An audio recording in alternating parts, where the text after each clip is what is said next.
আসসালামু আলাইকুম, সুখের লাইফ ক্লাস। আপনারা জানেন যে আমাদের পূর্ব ঘোষণা অনুযায়ী জাহাঙ্গীরনগর বিশ্ববিদ্যালয়ের বিগত বছরের প্রশ্ন প্যাটার্ন অ্যানালাইসিস এর ক্লাস ছিল এবং ঠিক রাত 10টায় ক্লাসটা হওয়ার কথা ছিল, কিন্তু আমাদের বিদ্যুৎ না থাকার কারণে আমরা 10 মিনিট লেট করে ক্লাসটা শুরু করলাম। তো আমরা ডেফিনেটলি যে জাহাঙ্গীরনগর বিশ্ববিদ্যালয়ের ডি ইউনিট কে বলা হয় সারা বাংলাদেশের মধ্যে দেশসেরা বায়োলজিক্যাল ইউনিট, এবং এই ইউনিটটা অনেক কম্পিটিটিভ।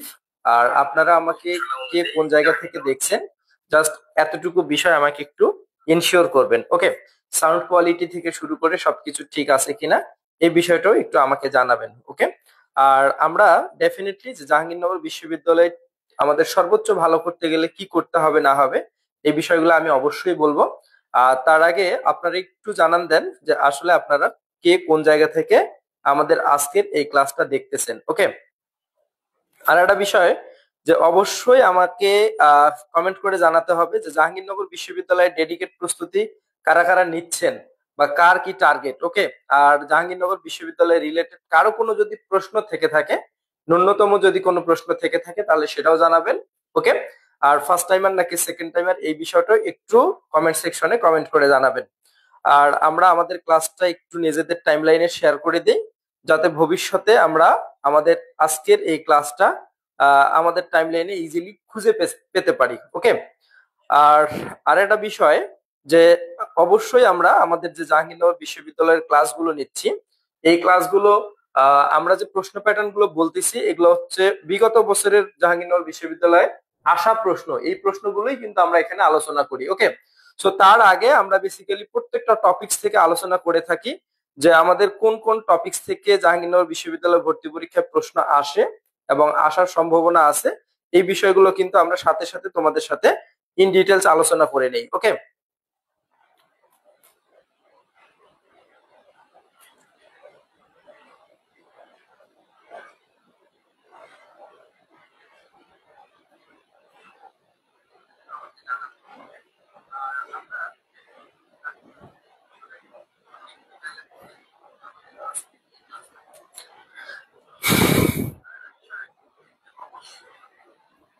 আচ্ছা, সাউন্ড কোয়ালিটি থেকে শুরু করে সবকিছু আলহামদুলিল্লাহ মোটামুটি ভালো আছে, খারাপ না। তা চলেন আমরা, যদিও আমাদের আজকে আসতে একটু লেট হয়ে গেছে। আচ্ছা, 1 নাম্বার প্রশ্নের উত্তর 2 নাম্বার অংশ বলছে যে বায়ু পরিবহন অঞ্চলের অংশ নয় কোনটি, ওকে? তো আমাদের এরকম প্রশ্নগুলো অবশ্যই খুব ভালোভাবে পড়তে হবে যে আমাদের বায়ু পরিবহনের অঞ্চল হয় কোনটি বা নয় কোনটি, এই টাইপের প্রশ্ন জাহাঙ্গীরনগর বিশ্ববিদ্যালয়ের এডমিশন টেস্টে খুবই আসে। এবং এই বিষয়গুলো যাতে আমরা আজীবন, আই রিপিট ইট, যাতে আমরা আজীবন খুব ভালোভাবে উত্তর করতে পারি, তেমনি আমাদের কি করতে হবে, ঠিক সেভাবে আমাদের একটা প্রস্তুতি রাখতে হবে, ওকে? সো এর যে ব্যাখ্যা অংশটা, এই ব্যাখ্যা অংশটা যদি আমি একটু আলোচনা করি। সো আমাদের বইয়ের শুরুতে, আমি আবার বলতেছি যে আমাদের বোর্ড বইয়ের শুরুতেই মানুষের শ্বসনতন্ত্র নিয়ে যখন আলোচনা করছে তখন মানুষের শ্বসনতন্ত্রকে 3টা ভাগে ভাগ করা ছিল। কয়টা ভাগে ভাগ করা ছিল ভাইয়া? 3টা ভাগে ভাগ করা ছিল, ওকে? তো তোমরা একটু প্রশ্ন করো কার কি বলার আছে। আচ্ছা, আমি একটু কমেন্ট সেকশন গুলো পড়ে নেই। আচ্ছা, সাদাত হোসেন সৌরভ আমাদের দেখতেছেন, আনোয়ার হোসেন রনি বলছে 1-এর বি, রাখাল চন্দ্র মন্ডল বলছে স্যার ক্যামেরাটা ঠিক করতে বলেন। ক্যামেরা একটু বাঁকা হয়েছে মেবি, হ্যাঁ ক্যামেরা ঠিক করে নেব ইনশাল্লাহ। ও আচ্ছা, ওই ওই ওকে, ক্যামেরা অবশ্যই ঠিক করতে হবে।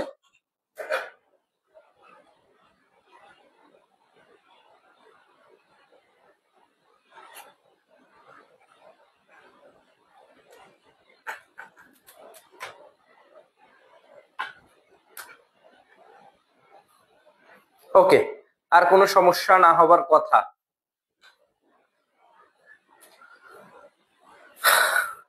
তাহলে 1 নম্বর প্রশ্নের ব্যাখ্যাটা আমরা একটু লিখে ফেলি যে বায়ু পরিবহন ও ত্যাগ অঞ্চল ছিল, বায়ু পরিবহন অঞ্চল ছিল, আর একটা কি ছিল, মানে বায়ু গ্রহণ ও ত্যাগ অঞ্চল ছিল। এটা ছিল তোমাদের বায়ু পরিবহন অঞ্চল, আর একটা কি ছিল বলতো, শ্বসন অঞ্চল, ওকে? সো একটু ঝটপট কমেন্ট করো, কমেন্ট করে জানাও যে তোমরা কে কোন জায়গা থেকে দেখতেছো। এবং অবশ্যই বলবো যে জাহাঙ্গীরনগর বিশ্ববিদ্যালয়ের ডি ইউনিটকে টার্গেট করে যারা আমরা পড়তে চাই তাদের জন্য ডেফিনেটলি যে মানুষের শ্বসনতন্ত্র, বায়ু পরিবহন অঞ্চল নয় কোনটি বলছে, ওকে? সো আমরা পড়ছিলাম যে মানুষের শ্বসনতন্ত্র কয়টা ছিল ভাইয়া? মানুষের শ্বসনতন্ত্রের তিনটা অংশ ছিল। একটা ছিল বায়ু গ্রহণ ও ত্যাগ অঞ্চল, বায়ু গ্রহণ ও ত্যাগ অঞ্চল। ওকে, আর একটা ছিল বায়ু পরিবহন অঞ্চল, মিডিলেরটা ছিল বায়ু পরিবহন অঞ্চল।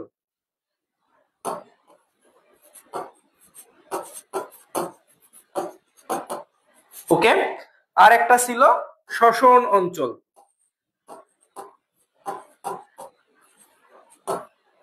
ওকে, এখন কোন অঞ্চলের অধীনে কি কি আছে নাই এই বিষয়গুলোই কিন্তু আমাদের অনেক ভালোভাবে দেখতে হবে। সো আমি আশা করি যে ক্যামেরা এখন ঠিক আছে। ওকে, ক্যামেরার পজিশন ঠিক আছে। সো আমাদের যেটা মনে রাখতে হবে যে বায়ু গ্রহণ ও ত্যাগ অঞ্চলের মধ্যে কি কি থাকে না থাকে, জাস্ট এই বিষয়টাকে আমি একটা ছন্দের মধ্যে পড়তাম যে সভে না পন সরা। ওকে, তো এইটাতে আমি কি বুঝাই, এইটা স দিয়ে সম্মুখ নাসারন্ধ্র। ওকে, ভে দিয়ে কি ছিল বলতো, ভেস্টিবিউল। ওকে, সো এভাবে এই বিষয়গুলো আমাদের বেসিক্যালি মনে রাখা দরকার। আর বায়ু পরিবহন অঞ্চলের মধ্যে কি কি থাকে বলতো, ট্রাকিয়া, ব্রঙ্কাই, প্রান্তীয় অঞ্চল এবং ব্রঙ্কিউল। ওকে, আর শ্বসন অঞ্চলের মধ্যে আমাদের যেটা থাকে সেটা কি কি ছিল ভাইয়া, শ্বসন ব্রঙ্কিউল, অ্যালভিওলার নালী, অ্যাট্রিয়াম, অ্যালভিওলার থলি এবং কি ছিল, অ্যালভিওলাস ছিল। ওকে, সো 1 নম্বর প্রশ্ন যারা অপশন বি বলছো তারা অবশ্যই এই প্রশ্নটা সঠিক উত্তর দিছো। আচ্ছা দেখি আমরা একটু ঝটপট কমেন্ট সেকশন থেকে কমেন্ট দেখে নেই। আচ্ছা বলো 2 নম্বর প্রশ্নের সঠিক উত্তর কি? বলা হচ্ছে ব্রঙ্কিওল কয় ধরনের, কি বলছে বলো তো, যে ব্রঙ্কিওল কয় ধরনের।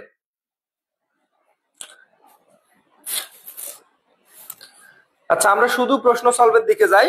বলা হচ্ছে ব্রঙ্কিওল কয় ধরনের, একটু ঝটপট কমেন্ট সেকশনে কমেন্ট করো। আমি একটু কমেন্ট গুলো পড়ে নেই। আনোয়ার হোসেন রনি, রাখাল চন্দ্র মন্ডল, শাকিরা ইসলাম বলছে আসসালামু আলাইকুম। ওয়ালাইকুম আসসালাম। শাকিরা বলছে একের বি। রাহানুল করিম বলছে একের বি। রাখাল মন্ডল বলছে ওকে, মানে ক্যামেরা ঠিক আছে। ওকে, আর আফসানা মিমি লামিয়া বলছে আসসালামু আলাইকুম। ওয়ালাইকুম আসসালাম। ওকে, তো 2 নম্বর প্রশ্নের সঠিক উত্তর কারা কারা দিতে চাও বা কারা কারা দিতে পারবা বললে বলে মনে করো। ব্রঙ্কিওল কয় ধরনের? ওকে, সো ব্রঙ্কিওল বেসিক্যালি 2 প্রকার, একটা হচ্ছে প্রান্তীয় ব্রঙ্কিওল আর একটা কি শ্বসন ব্রঙ্কিওল। তবে আমি এখানে একটা কথাবার্তা বলে নেই যে বায়োলজিক্যাল কিওয়ার্ডে, আই রিপিট ইট, কি বললাম, বায়োলজিক্যাল কিওয়ার্ডে যদি কোনো একটা ওয়ার্ডের সাথে ও এল ই ওল অথবা ইউএলই ইউল এই 2 টার্ম যদি থাকে, যদি এই 2টা টার্ম থাকে তাহলে সেই ওয়ার্ডটার অর্থ হবে ক্ষুদ্র ক্ষুদ্র বা সূক্ষ্ম সূক্ষ্ম। কি হবে? ক্ষুদ্র ক্ষুদ্র বা সূক্ষ্ম সূক্ষ্ম। ক্ষুদ্র ক্ষুদ্র বা কি হবে? সূক্ষ্ম সূক্ষ্ম। ওকে, এখন আমি একটা কথা বলে নেই যে আই রিপিট ইট, কি বললাম, যে বায়োলজিতে কোনো ওয়ার্ডের সাথে ওল বা ইউল টার্মিনোলজি যদি থাকে তাহলে তার অর্থ হবে ক্ষুদ্র ক্ষুদ্র বা সূক্ষ্ম সূক্ষ্ম। ওকে, যেমন আমরা পড়ছি ব্রঙ্কাস থেকে ব্রঙ্কিওল। ওকে, আমরা পড়ছি ট্রাকিয়া মানে শ্বাসনালী, ট্রাকিওল মানে ক্ষুদ্র ক্ষুদ্র শ্বাসনালী। ওকে, আমরা পড়ছি বার্প মানে কাটা, বার্প মানে কাটা, বারবিউল মানে ক্ষুদ্র ক্ষুদ্র কাটা। আমরা পড়ছি স্পাইক মানে কি বলতো, কাটা। ওকে, স্পাইকিউল মানে কি বলতো, ক্ষুদ্র ক্ষুদ্র কাটা। তাহলে আমি এখানে একটা কথা বলে নিচ্ছি যে বায়োলজিক্যাল কিওয়ার্ডের সাথে যতগুলো টার্মিনোলজির সাথে ওল বা ইউল টার্মটা থাকবে তার অর্থ হবে ক্ষুদ্র ক্ষুদ্র বা কি হবে বলতো, সূক্ষ্ম সূক্ষ্ম। তো আমি আশা করি ইনশাআল্লাহ এই টপিক থেকে যদি ভর্তি পরীক্ষার প্রশ্ন আসে আর কখনো কোনোদিন আমাদের ভুল হবে না। ওকে, 2টি, তাহলে একটা কি ছিল বলতো, 2টি কি কি এর ব্যাখ্যাটা সহ আমাদের মনে রাখতে হবে। যে একটা ছিল কি বলতো প্রান্তীয় ব্রঙ্কিওল, আর একটা কি ছিল বলতো শ্বসন ব্রঙ্কিওল। যারা 2টি বলছো তারা অবশ্যই এই প্রশ্নটা সঠিক উত্তর। শাকিরা ইসলাম বলছে 2 এর বি। ওকে, আহ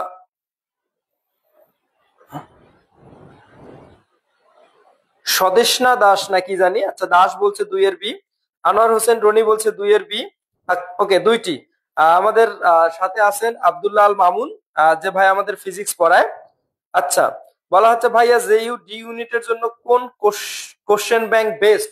ওকে, আমাদের জয়কলি বিচিত্রা, আমাদের জয়কলি প্রকাশিত জাবি ডি ইউনিটের একটা বই আছে, বাজারে পাবা। অবশ্যই এই বইটা বেস্ট। কেন এই বইটাকে বেস্ট বলবো?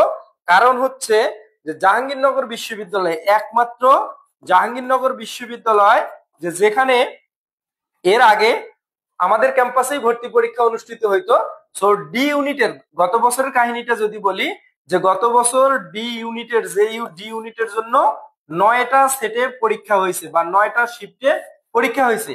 সো 9টা শিফটে কিন্তু 9 ধরনের প্রশ্ন। ওকে, মানে একটা শিফটের প্রশ্নের সাথে আর একটা শিফটের প্রশ্নের মিল থাকে না।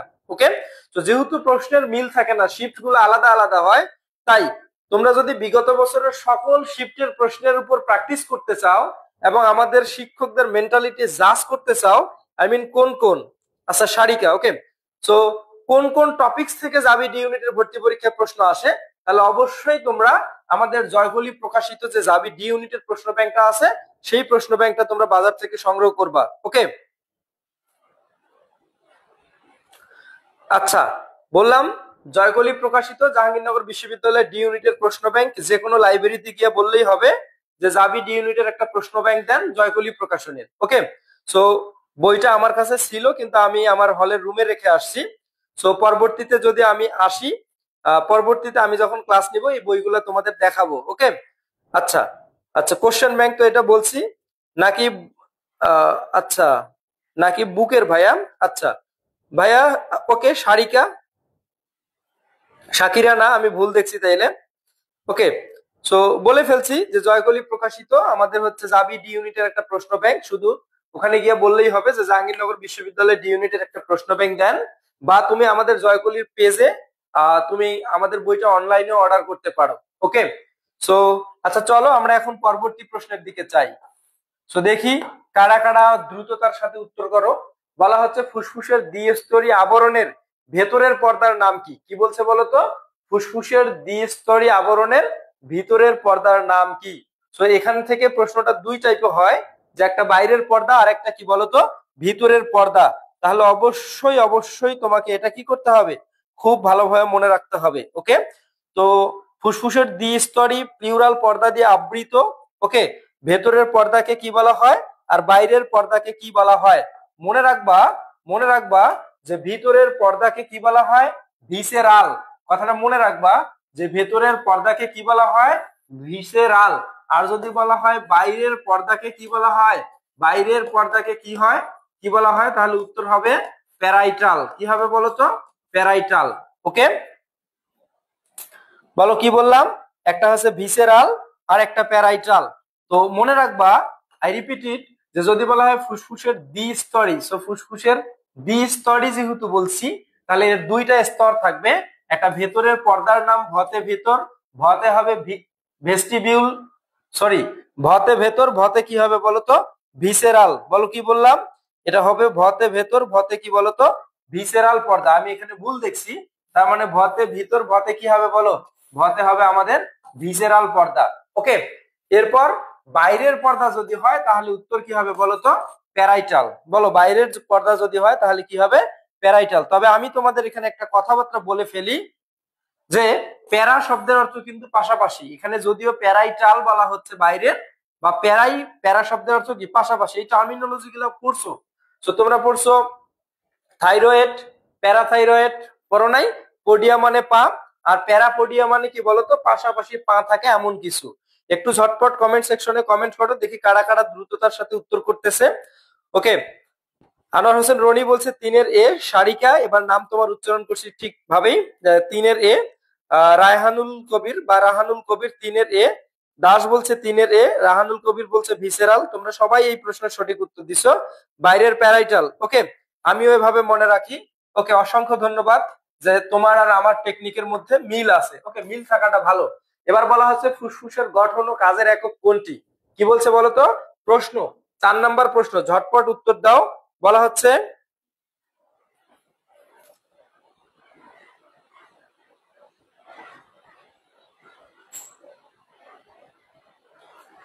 হ্যাঁ, আসপেক্ট না কিনে তুমি জয়গুলির জাবি ডি ইউনিটের প্রশ্ন ব্যাংকটা কিনে ফেলো। ওকে, তো এখন আমরা কি বললাম বলতো? এখন আমরা কি বললাম? বলা হচ্ছে ফুসফুসের গঠন ও কাজের একক কোনটি? খুবই সহজ একটা প্রশ্ন, এবং এই প্রশ্নটা আমাদের খুব ভালোভাবে পারতে হবে। মানে ফুসফুস সম্বন্ধে যতগুলো ইনফরমেশন আছে অবশ্যই তোমাকে পড়তে হবে। ফুসফুস সম্বন্ধে যতগুলো ইনফরমেশন আছে সব ইনফরমেশন তোমাকে অবশ্যই পড়তে হবে। Option A trachea, option B bronchus, option C bronchiole, option D বলা হচ্ছে অ্যালভিওলাস। অপশন ডি কি বলা হচ্ছে? অ্যালভিওলাস। ফুসফুসের গঠন ও কাজের একক কি? ওকে, দেখি কারা কারা বলছে 4-এর বি। আনোয়ার হোসেন রনি বলছে 4-এর ডি, আপন রয় বলছে 4-এর ডি, সারিকা বলছে 4-এর ডি। ওকে, রাহানুল করিম বলছে 4-এর ডি, অ্যালভিওলাস। ওকে, অবশ্যই এই প্রশ্নটার সঠিক উত্তর কি বলতো? অ্যালভিওলাস। তবে এর পাশাপাশি মনে রাখতে হবে যে পূর্ণবয়স্ক মানুষের দুই ফুসফুসের মাঝে প্রায় 700 মিলিয়ন অ্যালভিওলাই থাকে। একটা অ্যালভিওলাস আর একটা অ্যালভিওলাই, মানে একটা এক বচন আর একটা কি বলতো? বহু বচন। ওকে, সো এই প্রশ্নটার সঠিক উত্তর দিছো তোমরা। আচ্ছা, পরবর্তী প্রশ্নটার সঠিক উত্তর দেখি কারা কারা দিতে পারে। বলা হচ্ছে বাম ফুসফুসে সর্বমোট কতটি সেগমেন্ট আছে? কি বলছে বলতো? বাম ফুসফুসে সর্বমোট কতটি সেগমেন্ট আছে? এই প্রশ্নটা একটু বলো। আমরা জানি মানব ফুসফুস কত জোড়া? এক জোড়া। বা সংখ্যায় কয়টা বলতো? দুইটা। একটাকে বলা হচ্ছে বাম ফুসফুস, একটাকে কি বলা হয় বলতো? ডান ফুসফুস। ওকে, সো এইখানে একটা কথা মনে রাখবা যে বাম ফুসফুসটাকে প্রধানত দুই ভাগে ভাগ করা হয় আর ডান ফুসফুসটাকে প্রধানত তিন ভাগে ভাগ করা হয়। ওকে, এখন যখন বলবে সেগমেন্টের কথা, কি বলবে ভাইয়া? যখন বলবে সেগমেন্টের কথা, তাহলে ডেফিনেটলি একটা কথা মনে রাখো, বাম ফুসফুস যেটা সেটা 8টা খণ্ডে বিভক্ত আর ডান ফুসফুস যেটা সেটা 10টা খণ্ডে বিভক্ত। ওকে ওকে, সো এই কথাগুলো ভর্তি পরীক্ষায় আসবে, কিন্তু এই টার্মিনোলজি গুলো একটু এদিক সেদিক হলে কিন্তু তখন তোমরা পারবা না। ওকে, সো আমি আশা করি যে এই জাতীয় প্রশ্নগুলো আমাদের যাতে ভর্তি পরীক্ষায় ভুল না হয়, এটা ইজি জিনিস যাতে বিজি না হয়। আই রিপিট ইট, যে বাংলাদেশ ক্রিকেট ম্যাচের মতো যেটা ইজি ম্যাচ বাংলাদেশ সেটাকে বিজি করে ফেলে বল ঠেকাইতে ঠেকাইতে, আর যেটা বিজি ম্যাচ দেখা যাবে যে বাংলাদেশ ওইটাই কেমনে যে জিতছে আল্লাহ জানে। তো যেটা বিজি ম্যাচ সেটা দেখবা যে কেমনে কেমনে ইজি করে, সেটা মানে বছরে ধরো একটা বা দুইটা ম্যাচ হয় এরকম, তো যার কারণে আমাদের ভালো লাগে এবং আমরা সারা বছর তাদের সাপোর্ট করে যাই। ওকে, সো আমার এই যে বাম ফুসফুস 2 খণ্ডে বিভক্ত, ডান ফুসফুস 3 খণ্ডে বিভক্ত। ওকে, এর হচ্ছে সেগমেন্ট কয়টা? 8টা। এর সেগমেন্ট কয়টা বলতো? 10টা। আমার খুব মনে থাকে, আমরা পড়ি না বাট, তোমরা পড়ছো না ইংরেজিতে বাট, আর আমি এটা পড়তাম বা 8, মানে বাম ফুসফুস যেটা সেটা 8 আর ডান ফুসফুস কত বলতো? 10। বলো ডান ফুসফুস কত? 10। দেখি কারা কারা কমেন্ট করছে এই প্রশ্নটার সঠিক উত্তর দিছে কারা কারা। আচ্ছা, 5 নাম্বার প্রশ্নের সর্বপ্রথম সঠিক উত্তর দিছে আনোয়ার হোসাইন আনোয়ার। আপন রয় বলছে 5-এর এ, সারিকা বলছে 5-এর এ, নাসরিন আক্তার বলছে 5-এর এ, জান্নাতুল ফেরদৌস বলছে 5-এর এ, আনোয়ার হোসেন বলছে 5-এর এ, ওকে দাস বলছে 5-এর এ, সাবির চৌধুরী আমাদের সাথে যুক্ত হয়েছেন, সারিকা বলছে 5-এর এ এবং সুমাইয়া খান বলছে 5-এর এ। ওকে, তোমাদের অসংখ্য ধন্যবাদ যে তোমরা যারা 5-এর এ বলছো তারা অবশ্যই সঠিক উত্তর করছো। ওকে, আই রিপিট ইট, যে আমাদের ফুসফুস যদি বলে কত জোড়া, এক জোড়া বা দুইটা, একটাকে বাম খণ্ড বলা হয় একটাকে ডান খণ্ড বলা হয়। ওকে, একটাকে বাম ফুসফুস বলা হয় একটাকে ডান ফুসফুস বলা হয়।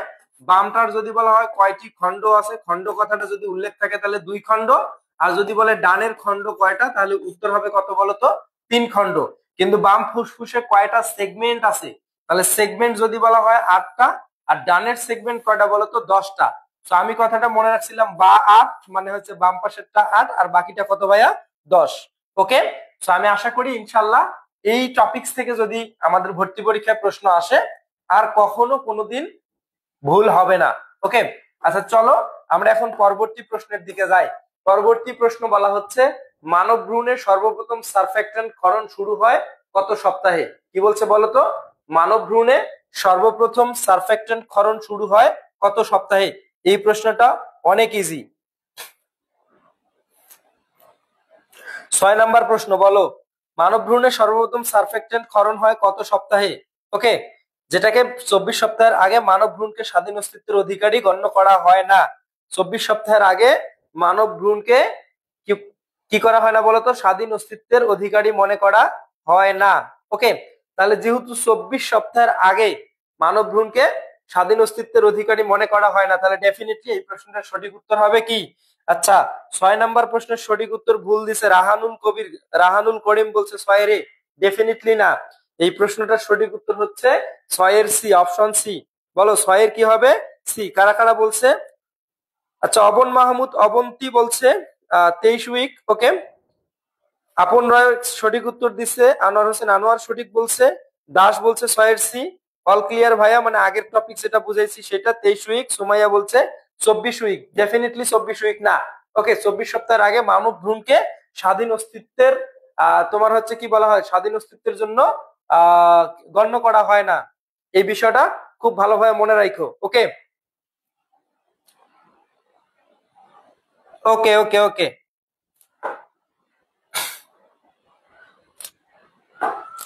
আচ্ছা, পরের প্রশ্ন বলা হচ্ছে 7 নাম্বার, মানুষের আচ্ছা মানুষের ডান ব্রঙ্কাসটি কত ভাগে বিভক্ত? বলছে কি, আমি কিছুক্ষণ আগে এই প্রশ্নটার ব্যাখ্যা দিয়ে আসছিলাম, যদি বলা হয় মানব ফুসফুস কয়টি, ওকে, তাহলে বলতে হবে মানব ফুসফুস কয়টি যদি সংখ্যায় থাকে তাহলে উত্তর হবে 2টি। ওকে, এক জোড়া। এই প্রশ্নটাই কিন্তু আমাদের আসতে পারে। যেহেতু 2টি বা এক জোড়া, এই জন্য একটাকে বলা হয় বাম খণ্ড আর একটাকে বলা হয় ডান খণ্ড। বাম খণ্ডটাকে 2 ভাগে ভাগ করা হয় আর ডান খণ্ডটাকে 3 ভাগে ভাগ করা হয়। কিন্তু ওকে, এটা আমি খণ্ডর কথা বললাম, কি বললাম ভাইয়া? খণ্ডর কথা বললাম। কিন্তু যদি বলা হয় সেগমেন্ট কতটি, সেগমেন্ট এটা হচ্ছে বামটার 8টা আর ডানটার কত বলতো? 10টা। ডানটার হচ্ছে কয়টা? 10টা। 7 নাম্বার প্রশ্নর অপশন সি, 7 এর সি। সবার আগে সঠিক উত্তর দিছে আনোয়ার হোসেন আনোয়ার বলছে 7 এর সি, অর্পণ রায় বলছে 7 এর সি, রাহানুল করিম বলছে 7 এর সি। ওকে, তো তোমরা যারা 7 নাম্বার প্রশ্নের সি বলছো তারা অবশ্যই সঠিক বলছো। সুমাইয়া খান বলছে 3, মানে কত 3 এটা একটু উল্লেখ করে দিও, তাহলে সেটাই খুব বেটার হয়। ওকে, আচ্ছা সারিকা বলছে 7 এর সি, অসংখ্য ধন্যবাদ। দেখো পরের প্রশ্ন বলা হচ্ছে মানুষের বাম ফুসফুসের লোবিউলের সংখ্যা কত? এই যে আমি কিছুক্ষণ আগে বললাম লোব মানে খণ্ড। ওকে, লোব মানে খণ্ড আর লবিউল মানে হচ্ছে ক্ষুদ্র ক্ষুদ্র খণ্ড, মানে সূক্ষ্ম সূক্ষ্ম খণ্ড। ওকে, তাহলে আমাদের প্রশ্ন আসতে পারে কি কি দিয়ে? খণ্ড দিয়ে, সেগমেন্ট দিয়ে, অথবা লোব দিয়ে, অথবা লবিউল দিয়ে। ওকে, তো আমি কিছুক্ষণ আগেই তোমাদের সামনে একটা কথা উচ্চারণ করে ফেলছি, লবিউল কোন একটা ওয়ার্ডের সাথে ওএলই ওল অথবা ইউএলই ইউল, এই টার্মিনোলজি দুইটা যদি থাকে তাহলে তার অর্থ হবে কি বলতো?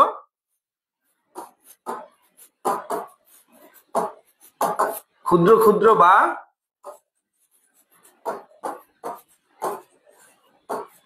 সূক্ষ্ম সূক্ষ্ম। বলো কি বললাম? তাহলে তার অর্থ হবে ক্ষুদ্র ক্ষুদ্র বা সূক্ষ্ম সূক্ষ্ম। এই যে কথাটা, এই কথাটাই আমাদের মনে রাখতে হবে, কারণ আমরা পড়ছি স্পাইক মানে কাটা, তাই না? স্পাইক মানে তোমরা পড়ছো, স্পাইক মানে কি বলো তো? কাটা। ওকে, স্পাইকিউল মানে কি? ক্ষুদ্র ক্ষুদ্র কাটা। তোমরা পড়ছো লোব মানে কি? খণ্ডাংশ। তোমরা পড়ছো লবিউল মানে ক্ষুদ্র ক্ষুদ্র খণ্ডাংশ। তোমরা পড়ছো বার্ব মানে কাটা। তোমরা পড়ছো বারবিউল মানে ক্ষুদ্র ক্ষুদ্র কাটা, তাই না? তাহলে আমরা একটা কথা এখান থেকে শিওর হইলাম যে কোন একটা ওয়ার্ডের সাথে ওল বা ইউল টার্মিনোলজি থাকা মানে ক্ষুদ্র ক্ষুদ্র বা সূক্ষ্ম সূক্ষ্ম। ওকে, সেই সেন্সে আমরা একটা জানি বাম খণ্ড আর একটা কি জানতাম? ডান খণ্ড। বামটা 2টা, ওকে, ডানটার 3টা, এটা বারবার বলে আসতেছি। ওকে, সো এটা ছিল খণ্ড। এর আরো যদি ক্ষুদ্রতম খণ্ড হয় তাহলে এটা 8টা ছিল আর এটা কি ছিল? 10টা, যেহেতু লবিউল বলছে। ওকে, যদি বলা হয় বামটার কয়টা লোব থাকে তাহলে 2টা লোব হবে, আর যদি বলে ডানটার লোব থাকে কয়টা তাহলে হবে 3টা লোব। কিন্তু যখন লোব কথাটা থাকবে না, কিন্তু লবিউল থাকবে। লবিউল থাকলে বুঝবা যে লোবের ক্ষুদ্রতম খণ্ডাংশ এই লোবের ক্ষুদ্রতম খণ্ডাংশ। তো আমি আশা করি যে এই প্রশ্নটা তোমরা বুঝতে পাইছো। তো লবিউল, সেগমেন্ট, খণ্ড, 3টা টার্ম ইউজ করে প্রশ্নটা আসতে পারে, তাই না? 3টা টার্ম ইউজ করে প্রশ্নটা আসতে পারে। তাহলে তোমরা পারবা কিনা? 8 নাম্বার প্রশ্নের সঠিক উত্তর সবার আগে আনোয়ার হোসেন, সকল প্রশ্নের সঠিক উত্তর সবার আগে কনফিডেন্সিয়ালি দিচ্ছে। ওকে, আনোয়ার হোসেন আনোয়ারকে অসংখ্য ধন্যবাদ। আমাদের সাথে ইসমত জোহা দেখতেছেন, আমার ছোট ভাই হাজিদান এসে পড়ে। নাসরিন আক্তার বলছে 8-এর ডি। ওকে, দাস বলছে 8-এর ডি, রাহানুল করিম বলছে 8-এর ডি এবং সারিকা বলছে 8-এর ডি। ওকে, তো তোমরা যারা 8-এর বলা হচ্ছে মানুষের বাম ফুসফুসে লবিউলের সংখ্যা কত, যারা 8-এর ডি দিছো তারা অবশ্যই অবশ্যই এই প্রশ্নটার কি দিছো বলো তো, ভুল উত্তর দিছো। বলো কি দিছো, বলো এই প্রশ্নটার ভুল উত্তর দিছো। বাম ফুসফুস 8-এর বি। ও বাম ফুসফুস লোবিউল 8-এর বি, ঠিক আছে। বাট আমি কিছুক্ষণ আগে পড়াইলাম, আমরা পড়ছি বাট, তাই না? তো আমি এটা পড়ছি বা 8, মানে বাম ফুসফুসটা কি বলতো 8, আর ডানটা কি বলতো 10। সো যারা ডি বলছো তারা কিন্তু এই প্রশ্নটার ভুল উত্তর বলছো, 8-এর ডি। 8-এর ডি যারা যারা বলছো তারা তারা ভুল বলছো। ওকে, তো এই প্রশ্নগুলোর উত্তর ভুল করা যাবে না। আচ্ছা, আমাদের অডিয়েন্স কেন জানি কম। সো তোমরা একটা কাজ করো, তোমরা তোমাদের প্রোফাইলে অথবা যার যার কলেজ আছে, মানে যে যে কলেজে বা যে যে বিশ্ববিদ্যালয়ের ভর্তি পরীক্ষার জন্য যে কোচিং এই পড়ো না কেন, তোমরা তোমাদের ওই যে মেসেঞ্জার গ্রুপ আছে বন্ধুদের ডাকার জন্য, ওইখানে একটু শেয়ার করে আসো। আই রিপিট ইট, কি বললাম বলো তো, ওইখানে একটু শেয়ার করে আসো। তাহলে হয় কি, একসাথে অনেকজন মানুষ ক্লাস করতে ভালো লাগে। কি বললাম বলো তো, একসাথে অনেক মানুষ ক্লাস করতে আমাদের ভালো লাগবে। চলো আমরা অডিয়েন্স বাড়াই, হ্যাঁ। আচ্ছা দেখো, বলা হচ্ছে ফুসফুসের কার্যকারী একক নিম্নের কোনটি? 9 নম্বর প্রশ্নের সঠিক উত্তর দাও ঝটপটে।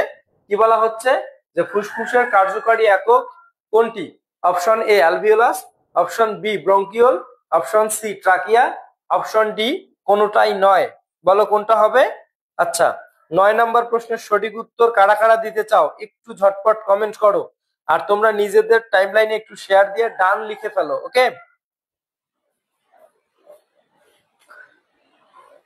9-এর এ, 9-এর এ, 9-এর এ। আর কেউ কিছু বলবা? আচ্ছা, আইডির নামই হচ্ছে কিছু কল্পনা। ওকে, সে বলছে 9-এর এ, সুমাইয়া খান বলছে 9-এর এ, নাসরিন আক্তার বলছে 9-এর এ, আপন রয় বলছে 9-এর এ। ওকে, আর কেউ? ওকে, সারিকা বলছে 9-এর এ। হ্যাঁ, অবশ্যই এই প্রশ্নটার সঠিক উত্তর 9-এর এ। ওকে, সো এখানের ব্যাখ্যা না বললেও তোমরা পারবা। বলা হচ্ছে কোন অঙ্গে অক্সিজেন ও কার্বন ডাই অক্সাইডের বিনিময় ঘটে? বলো কি বলছে, কোন অঙ্গে অক্সিজেন ও কার্বন ডাই অক্সাইডের বিনিময় ঘটে? আচ্ছা, একজন ব্যক্তি শুধুমাত্র সৎ। অবন মাহমুদ অবন্তী বলছে শেয়ার ডান। হ্যাঁ, অবন্তীকে অসংখ্য ধন্যবাদ যে সেই শেয়ার দিচ্ছে। ওকে, আচ্ছা, এই প্রশ্নটা তোমাদের কাছে বলা হচ্ছে কোন অঙ্গে অক্সিজেন এবং কার্বন ডাই অক্সাইডের বিনিময় ঘটে? বলা হচ্ছে ব্রঙ্কাস, ব্রঙ্কিওল, ট্রাকিয়া নাকি অ্যালভিওলাস। তাহলে এই প্রশ্নটার সঠিক উত্তর হচ্ছে 10-এর ডি। কেন 10-এর ডি? কারণ এটা আমরা বুঝতেছি যে এখানে এমন কোন একটা অংশ থাকে যে অংশের মধ্যে, এটা ফুসফুসের ক্ষেত্রে আর কি, যে এমন কোন একটা অংশ থাকে যে অংশে উভয় ধরনের গ্যাসের বিনিময় হয়। তো এই প্রশ্নটাই তোমার আলাদাভাবে বলতে পারে যে কোন অঙ্গে অক্সিজেন ও কার্বন ডাই অক্সাইডের উপস্থিতি একই সাথে সম্ভব। এটাই প্রশ্ন, যে যেখানে অক্সিজেন এবং কার্বন ডাই অক্সাইড গ্যাসের বিনিময় হয়, তার মানে একটা ঢোকে আর একটা আসে। ওকে, সো তার মানে উভয় ধরনের গ্যাস সেখানে কি হয় বলতো, সহজলভ্য হয়। তো এই প্রশ্নটা এভাবে না লিখে উল্টা ভাবে দিতে পারে। তাহলে ব্রঙ্কাস এমনিতেও না, ব্রঙ্কিওল সেটাও না, ট্রাকিয়া মানে তো শ্বাসনালী সেটাও না। তাহলে ডেফিনেটলি হবে আমাদের হচ্ছে ফুসফুসের যে গঠন ও একক যেটা ছিল আমাদের কার্যকারী একক অ্যালভিওলাস, সেটাই হচ্ছে কি এই প্রশ্নটার সঠিক উত্তর, তাই না? আচ্ছা, এমনি শ্বসন ও শ্বাসক্রিয়া ছোট একটা অধ্যায়। আচ্ছা, আমি আবারও বলতেছি যে আমাদের জাহাঙ্গীরনগর বিশ্ববিদ্যালয় থেকে শুরু করে অন্যান্য বিশ্ববিদ্যালয়, তুমি যে কোনো বিশ্ববিদ্যালয়ে ভর্তি পরীক্ষা দাও না কেন, আমাদের জয়কলি প্রকাশিত সকল ইউনিভার্সিটির জন্য প্রশ্ন ব্যাংক পাবা। এবং আমাদের কিছু বেসিক বই আছে, যে বইগুলো যদি তোমরা পড়ো তাহলে আমি আশা করি যে এই বেসিক বইগুলো আমাদের যেগুলো আছে, বায়োলজি বিচিত্রা, এরপর রসায়ন বিচিত্রা, পদার্থ বিচিত্রা এবং গণিত বিচিত্রা, এই বইগুলো তোমরা বাজার থেকে সংগ্রহ করে একটা কনসেপ্ট ওয়াইজ আমরা পার্ট বাই পার্ট কিন্তু আলোচনা করছি। আর তোমরা এটা জানো যে বিশ্ববিদ্যালয়ে ভর্তি পরীক্ষার জন্য সিলেবাস কিন্তু আমাদের আহ মানে ফিক্সড না। কেন বলবো, কারণ বিশ্ববিদ্যালয়ের টিচাররা কোন রাইটারের বই থেকে প্রশ্ন করবে, কোন কনসেপ্ট থেকে প্রশ্ন করবে, এটা কিন্তু আমরা জানি না। ওকে, সো দ্যাটস ওয়াই আমরা বাজারের প্রায় 9 থেকে 12টা রাইটারের বই আছে বাজারে বায়োলজি, তাই না? তো প্রত্যেকটা রাইটারের বই সংগ্রহ করে আমাদের যে R&D সেক্টর আছে, research and development sector, okay, so তারা সবগুলো বই পড়াশোনা করে সবগুলো বইয়ের মূল নির্যাস বা আমাদের হচ্ছে কন্টেন্ট আমাদের বইয়ে দেওয়া হয়, এবং সেই প্রত্যেকটা কন্টেন্টের অধীনে বিগত বছরের প্রশ্নগুলোকে আমরা সুন্দরভাবে আলোচনা করছি। ওকে, সো এই জন্য তোমরা আমাদের বিজ্ঞান সেট বইগুলো মানে বইগুলো কিনবা।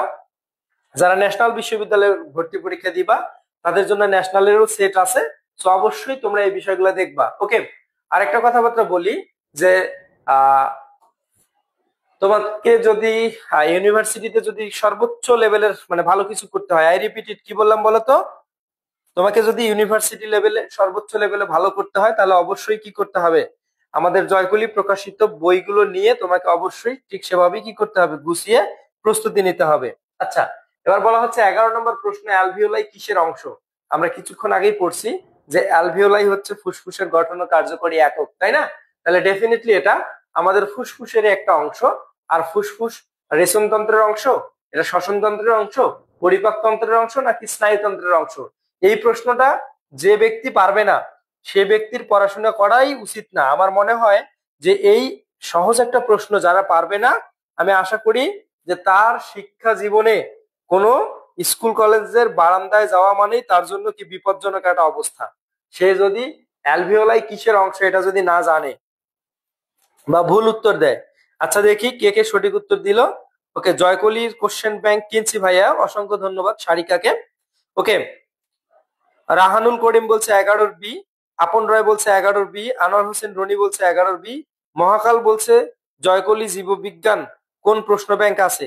আচ্ছা, জয়কলির জীববিজ্ঞানের জন্য প্রশ্ন ব্যাংক বলতে বিভিন্ন বিশ্ববিদ্যালয় ভিত্তিক প্রশ্ন ব্যাংক আছে, আর আমাদের হচ্ছে কিছু বেসিক বই আছে। ওকে, আচ্ছা, সারিকা বলছে 11 বি, আর নাসরিন আক্তার বলছে 11 বি। যারা এই প্রশ্নটার 11 বি বলছে তারা অবশ্যই সঠিক উত্তর করছে। ওকে, সো রেশনতন্ত্র, পরিপাকতন্ত্র এবং স্নায়ুতন্ত্র জীবনীয় না, এটা শ্বাসতন্ত্রের অংশ। ওকে, এখানে ব্যাখ্যা দেওয়ার কোনো দরকার নাই। আচ্ছা, এরপর বলা হচ্ছে কোন অঙ্গে শব্দ সৃষ্টি হয়? 12 নম্বর প্রশ্ন, এটাও খুবই গুরুত্বপূর্ণ একটা অংশ, যে কোন অঙ্গে শব্দ সৃষ্টি হয়।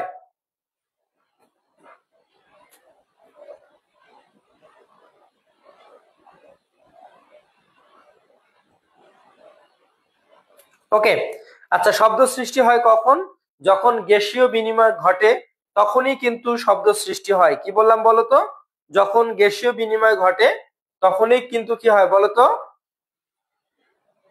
শব্দ সৃষ্টি হয়। বলা আছে অ্যালভিওলাই গ্যাসীয় বিনিময় হয়। ওকে, এরপর বলা হচ্ছে ট্রাকিয়া বায়ু পরিশোধন করে ব্রোঙ্কাসে পাঠায় এবং ব্রোঙ্কাস দ্বারা ফুসফুসে বাতাস প্রবেশ করে। ল্যারিংস পেশির কি বলা হচ্ছে কম্পনে শব্দ সৃষ্টি হয়। তাহলে 1 নম্বর প্রশ্নের সঠিক উত্তর কি বলা হচ্ছে, যে ল্যারিংস পেশির কম্পনে শব্দ সৃষ্টি করে। তো আমরা যখন কথা বলি, আই রিপিট ইট, আমরা যখন কথা বলি তখন আমাদের শব্দ সৃষ্টি হয়, তাই না? এবং তোমরা কথা বলার সময় গলার এই জায়গায় যদি হাত দাও তাহলে দেখবে যে একটা কম্পন সৃষ্টি হয়। ওকে, সো এই বিষয়গুলো আমরা সবাই জানি। দেখি কারা কারা এই প্রশ্নটার সঠিক উত্তর। হ্যাঁ, জয়কলির বেসিক বই বাজারে পাবা, মানে বেসিক বই বলতে আমি বুঝাচ্ছি জয়কলির বিজ্ঞান সিরিজ। কি বললাম বলতো, যে জয়কলির বিজ্ঞান সিরিজ। দেখো, এটা একটা বায়োলজি বিচিত্রা। ওকে, এরকম আমাদের কি আছে বলতো, রসায়ন বিচিত্রা আছে, ম্যাথ বিচিত্রা আছে এবং পদার্থ বিচিত্রা আছে। ওকে, সো আমি যদি আমাদের এই বইটা যদি দেখাই তাহলে তোমরা হয়তো বা এই বিষয়গুলো বুঝতে পারবা ভালোভাবে, যে আমরা আসলে একটা অধ্যায়কে কত সুন্দরভাবে সাজাইছি। এই বিষয়টাই আমি তোমাকে একটু দেখাই, যে শুরুর দিকে এই বিষয়টা একটু দেখো।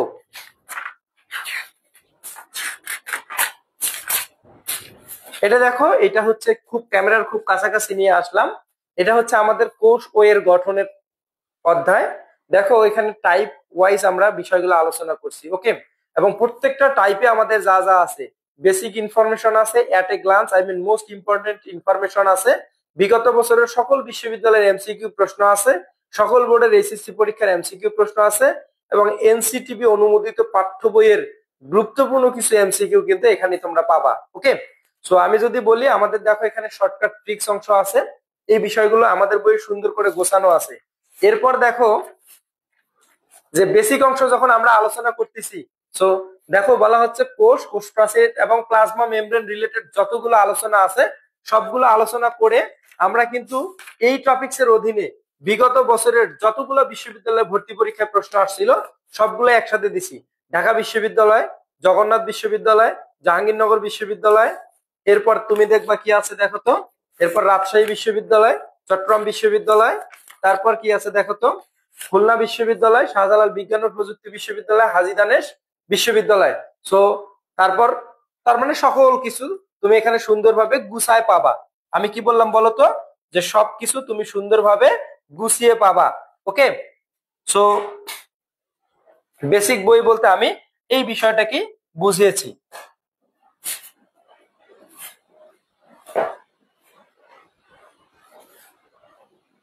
আচ্ছা, জয় মন্ডল আমাদের সাথে দেখতেছেন, দেখি 12 নম্বর প্রশ্নের সঠিক উত্তর কয়জন করছে। রাহানুল করিম বলছে 12 ডি, দাস 12 ডি, আপন রয় 12 ডি, মাহমুদ বলছে 12 D larynx, Sarika 12 D, Anwar Hossain Roni, তারপর হচ্ছে নাসরিন আক্তার মহাকাল। ওকে, এরপর হচ্ছে ইব্রাহিম ইসলাম, আমার ছোট ভাই, সে ইংলিশ পড়ায় আর কি, সে বলছে বায়োলজি বস, তুমিও ইংলিশের বস। ওকে, চলো তাহলে আমরা পরের প্রশ্নের দিকে যাই। 13 নম্বর প্রশ্ন বলছে শ্বাসনালীতে কোন ধরনের তরুণাস্থি দেখা যায়। এটা খুবই গুরুত্বপূর্ণ একটা প্রশ্ন, যে শ্বাসনালীতে কোন ধরনের কি দেখা যায় বলতো তরুণাস্থি পাওয়া যায়। এই প্রশ্নটা কিন্তু আমাদের চলন ও অঙ্গ চলনা যেখানে সেখানেও কিন্তু আছে। তো তরুণাস্থির যে প্রকারভেদ আছে তাই না, তো তরুণাস্থির প্রকারভেদের মধ্যেই কিন্তু সেখানে বলা আছে তাই না, সরি ওখানে একটা টপিকস আছে বিভিন্ন ধরনের অংশ, আই মিন কোন কোন অংশ থেকে কোথায় কি আছে নাই সেই বিষয়গুলো আলোচনা করা আছে। বইটি অনেক সুন্দর করে সাজানো আছে, যার কারণে বইটি পড়তে মজা লাগে। ওকে, অসংখ্য ধন্যবাদ যারা এটা পড়তেছো। তো শ্বাসনালীতে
ওকে, এখন সাউন্ড ক্লিয়ার থাকার কথা।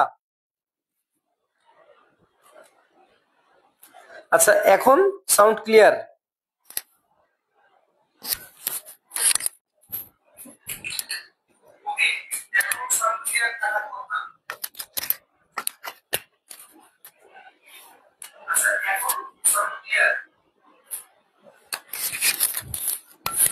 আচ্ছা, এখন সাউন্ড ক্লিয়ার আর কি, আমি আশা করি যে এখন সাউন্ড ক্লিয়ার আছে।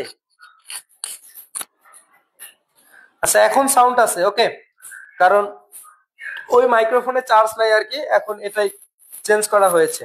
আচ্ছা, এখন সাউন্ড ক্লিয়ার। আচ্ছা, চলো বলো কোন পর্দা দ্বারা ফুসফুস উদরগহ্বর হতে আলাদা থাকে, একটু ঝটপট কমেন্ট করে ফেলো। এবং আমি বারবার বলতেছি যে জাহাঙ্গীরনগর ডি ইউনিটের সবগুলো প্রশ্ন কিন্তু আমরা জাহাঙ্গীরনগর ডি ইউনিটের প্রশ্নই নেই। আর তোমরা জানো যে বিভিন্ন সময় জাহাঙ্গীরনগর বিশ্ববিদ্যালয়ের আলিম স্যারের বই থেকে বেশ কয়েক বছর প্রশ্ন করা হয়েছে, সরাসরি প্রশ্ন করা হয়েছে।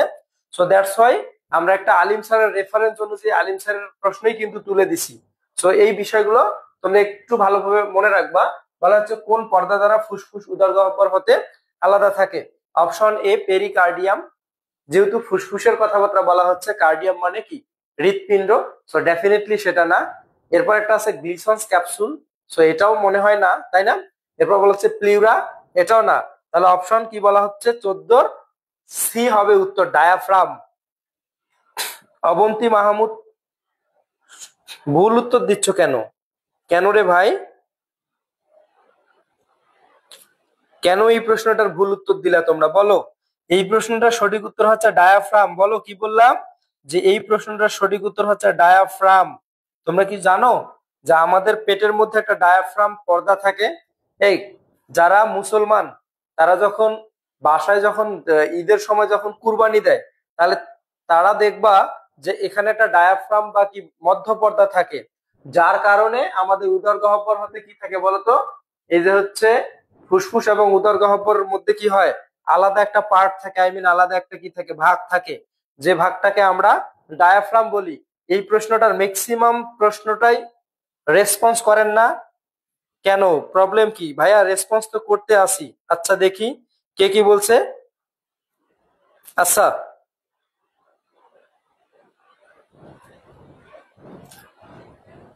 অনেক সুন্দর করে সাজানো, এটা রেসপন্স দিয়েছি। হায়ালিন এটারও রেসপন্স দিয়েছি। সাউন্ড ক্লিয়ার নাই সেটাও বলছি ভাইয়া। রাগ করা যাবে না। রাকিবুল ইসলাম তোমার নাম তো বলেছি ভাইয়া। আচ্ছা হিয়ান বলছে 14D। যারা যারা এই প্রশ্নটা 14D লিখছো তারা সঠিক উত্তর বলছো, যারা 14C বলছো তারা অবশ্যই ভুল বলছিলা। ওকে, সো আমি আশা করি যে আর এই প্রশ্নটা জীবনে ভুল করবা না। এরপর বলা হচ্ছে কি, রবিনহুড অণু বলা হয় কোনটিকে? এটা খুবই গুরুত্বপূর্ণ একটা প্রশ্ন, এবং এটা হচ্ছে জাহাঙ্গীরনগর ডি ইউনিটের ভর্তি পরীক্ষা বিগত বছরে আসছিল, 24-25 সালের ভর্তি পরীক্ষায় আসছিল।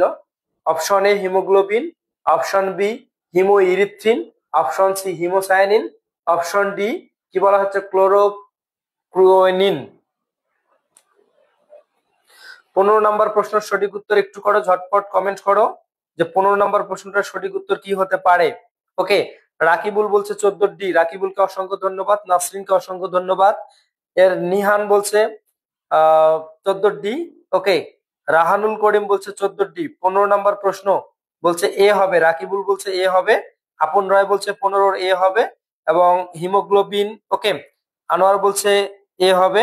রাহানুল করিম বলছে এ হবে 15 এ। দাস বলছে 15 এ। ওকে, রাকিবুল ইসলাম বলছে 15 এ। যারা যারা 15 এ অপশন বলছো তারা অবশ্যই এই প্রশ্নটা সঠিক উত্তর দিচ্ছ। ওকে, তো রবিনহুড ডেফিনেটলি কি হবে বলতো, হিমোগ্লোবিন। আর এখানে একটা কথা মনে রাখবা যে হিমোগ্লোবিন দুইটা অংশ আছে, একটা হিম অংশ আর একটা হচ্ছে গ্লোবিন অংশ। কি হবে? গ্লোবিন অংশ। ওকে, এখানে হিম হচ্ছে আমার আয়রন, এফি আয়রন, আর গ্লোবিন হচ্ছে একটা প্রোটিন পার্ট। কি হচ্ছে বলতো? Protein part. তাহলে দেখো প্রোটিনের সাথে যেহেতু একটা অংশ আছে যুক্ত, এই জন্য এই হিমোগ্লোবিনকে আমরা যুগ্ম প্রোটিন বলবো। কি বলবো বলতো? যুগ্ম প্রোটিন বলবো। ওকে, যুগ্ম প্রোটিন বলবো। এখন বলো, যদি বলা হয় হিমোগ্লোবিন, কোন ধরনের অণু? প্রোটিন, লিপিড, কার্বোহাইড্রেট নাকি অন্য কোনো কিছু? তাহলে অবশ্যই এই প্রশ্নটার সঠিক উত্তর হবে কি বলতো? প্রোটিন। কিন্তু যদি স্পেসিফিক ভাবে বলে যে প্রোটিনের মধ্যে কোন প্রোটিন, তাহলে মনে রাখবা যুগ্ম প্রোটিন। যুগ্ম মানে কি বলতো? জোড়া। প্রোটিনের সাথে, খাস প্রোটিনের সাথে কি হয়, অন্য কোনো কিছু যুক্ত থাকে। তাহলে এটা আয়রন কি? এটা হচ্ছে ধাতু। ওকে, সো আমি আশা করি যে হিমোগ্লোবিন এটা একটা যুগ্ম প্রোটিন। ওকে, যদি অপশনের মধ্যে যুগ্ম কথাটা না থাকে তাহলে এটা হবে সরাসরি প্রোটিন। ওকে, সো আমি আশা করি যে ইনশাআল্লাহ আমরা এই বিষয়গুলো কভার করতে পারবো। আচ্ছা চলো দেখি আমরা এখন পরবর্তী প্রশ্নটার দিকে যাই এবং উত্তর দেওয়ার চেষ্টা করি। বলা হচ্ছে কোনটি হিমোগ্লোবিনের উপাদান? আমি কিছুক্ষণ আগে এই প্রশ্নটার ব্যাখ্যা দিছি। দেখি কাদের কাদের মনোযোগ ছিল। ফুল কনসেন্ট্রেশন যাদের ছিল তারা সবাই আমরা এই প্রশ্নটা পারবো, সঠিক উত্তর দিতে পারবো। ওকে, 16 নম্বর প্রশ্ন বলা হচ্ছে কি, আচ্ছা 15 নম্বর প্রশ্ন সঠিক উত্তর দিছে আপন রায়, আনোয়ার হোসেন আনোয়ার, দাস, এরপর হচ্ছে রাকিবুল 15 এ, নাসরিন আক্তার বলছে 15 এ, রাহানুল করিম বলছে 15 এ। ওকে, শাহরাজ বলছে কি 15 এ। জ্যোতিষ চন্দ্র রায় দেখতেছেন আমাদের সাথে। নিয়াসউদ্দিন বলছে 16 এ, আনোয়ার হোসেন বলছে 16 এ। আমি কিছুক্ষণ আগে বললাম যে হিমোগ্লোবিন এর দুইটা পার্ট থাকে, একটা হিম অংশ আর একটা হচ্ছে গ্লোবিন অংশ। হিম শব্দের অর্থ আয়রন, আর গ্লোবিন অংশ যেটা মনে রাখবা গতে গ্লোবিন, গতে গোলাকার। যদি বলা হয় গ্লোবিনের আকার কেমন, তাহলে মনে রাখবা গতে গ্লোবিন, গতে গোলাকার। ওকে, এই প্রশ্নগুলো আছে বেসিক্যালি কোথায়? আমাদের সেল কেমিস্ট্রি যেটা ছিল, সেল কেমিস্ট্রি, কোষ রসায়ন, যেখানে এই সেল কেমিস্ট্রির মধ্যে বেশ কয়েকটা টপিক আলোচনা করা হয়েছে, কার্বোহাইড্রেট, প্রোটিন এবং লিপিড। দেখো এই সেল কেমিস্ট্রির মধ্যে কার্বোহাইড্রেট, প্রোটিন, লিপিড, এখানে ভিটামিন, ওকে, এখানে আবার এনজাইমও আলোচনা করা হয়েছে, ওকে। আবার কিছু কিছু জায়গায় আমাদের হরমোন নিয়েও কিন্তু আলোচনা করা আছে। আমরা দেখো এই সেল কেমিস্ট্রি বা কোষ রসায়নের কার্বোহাইড্রেট, প্রোটিন, লিপিড এই জাতীয় খাবারের নাম না জানার কারণে পরিপাক ও শোষণ অধ্যায়ে কিন্তু আমাদের অনেক প্রশ্ন কি হয়ে যায়, এলোমেলো হয়ে যায়। সো যাদের সুযোগ হয় তারা সেল কেমিস্ট্রিটা একটু ভালো করে দেখলে বায়োলজিটাকে আরো ভালোভাবে বুঝতে পারবা, ওকে। তো এই প্রশ্নটা 16 নম্বর প্রশ্নের সঠিক উত্তর 16 এ। যারা যারা আগের কথাবার্তাগুলো শুনছিলা, ওকে, আমাদের একজন নতুন অডিয়েন্স আসছেন, নিয়াসউদ্দিন ঠিকাদার, ওকে। আনোয়ার বলছে 16 রে, রাকিবুল বলছে 16 রে, আপন রায় বলছে 16 রে, দাস বলছে 16 রে, নিয়াসউদ্দিন আবারও বলছে 16 রে, নাসরিন বলছে 16 রে, শাহরাজ বলছে 16 রে, রাহানুল করিম বলছে 16 এ। যারা যারা এই প্রশ্নটার অপশন এ বলছো তারা তারা অবশ্যই সঠিক বলছিলা। আচ্ছা, এর পরের প্রশ্নটার দিকে একটু তাকাও বা খেয়াল করো যে পরের প্রশ্নটা কি হতে পারে। বলা হচ্ছে রক্তে কার্বন ডাই অক্সাইডের শতকরা কত ভাগ বাইকার্বনেট রূপে পরিবাহিত হয়। এটা খুবই গুরুত্বপূর্ণ একটা প্রশ্ন। আই রিপিট ইট, কি বললাম বলতো, যে কি বলছে রক্তে শতকরা কত ভাগ কি বলছে বলতো বাইকার্বনেট রূপে পরিবাহিত হয়। 17 নম্বর প্রশ্ন, ওকে।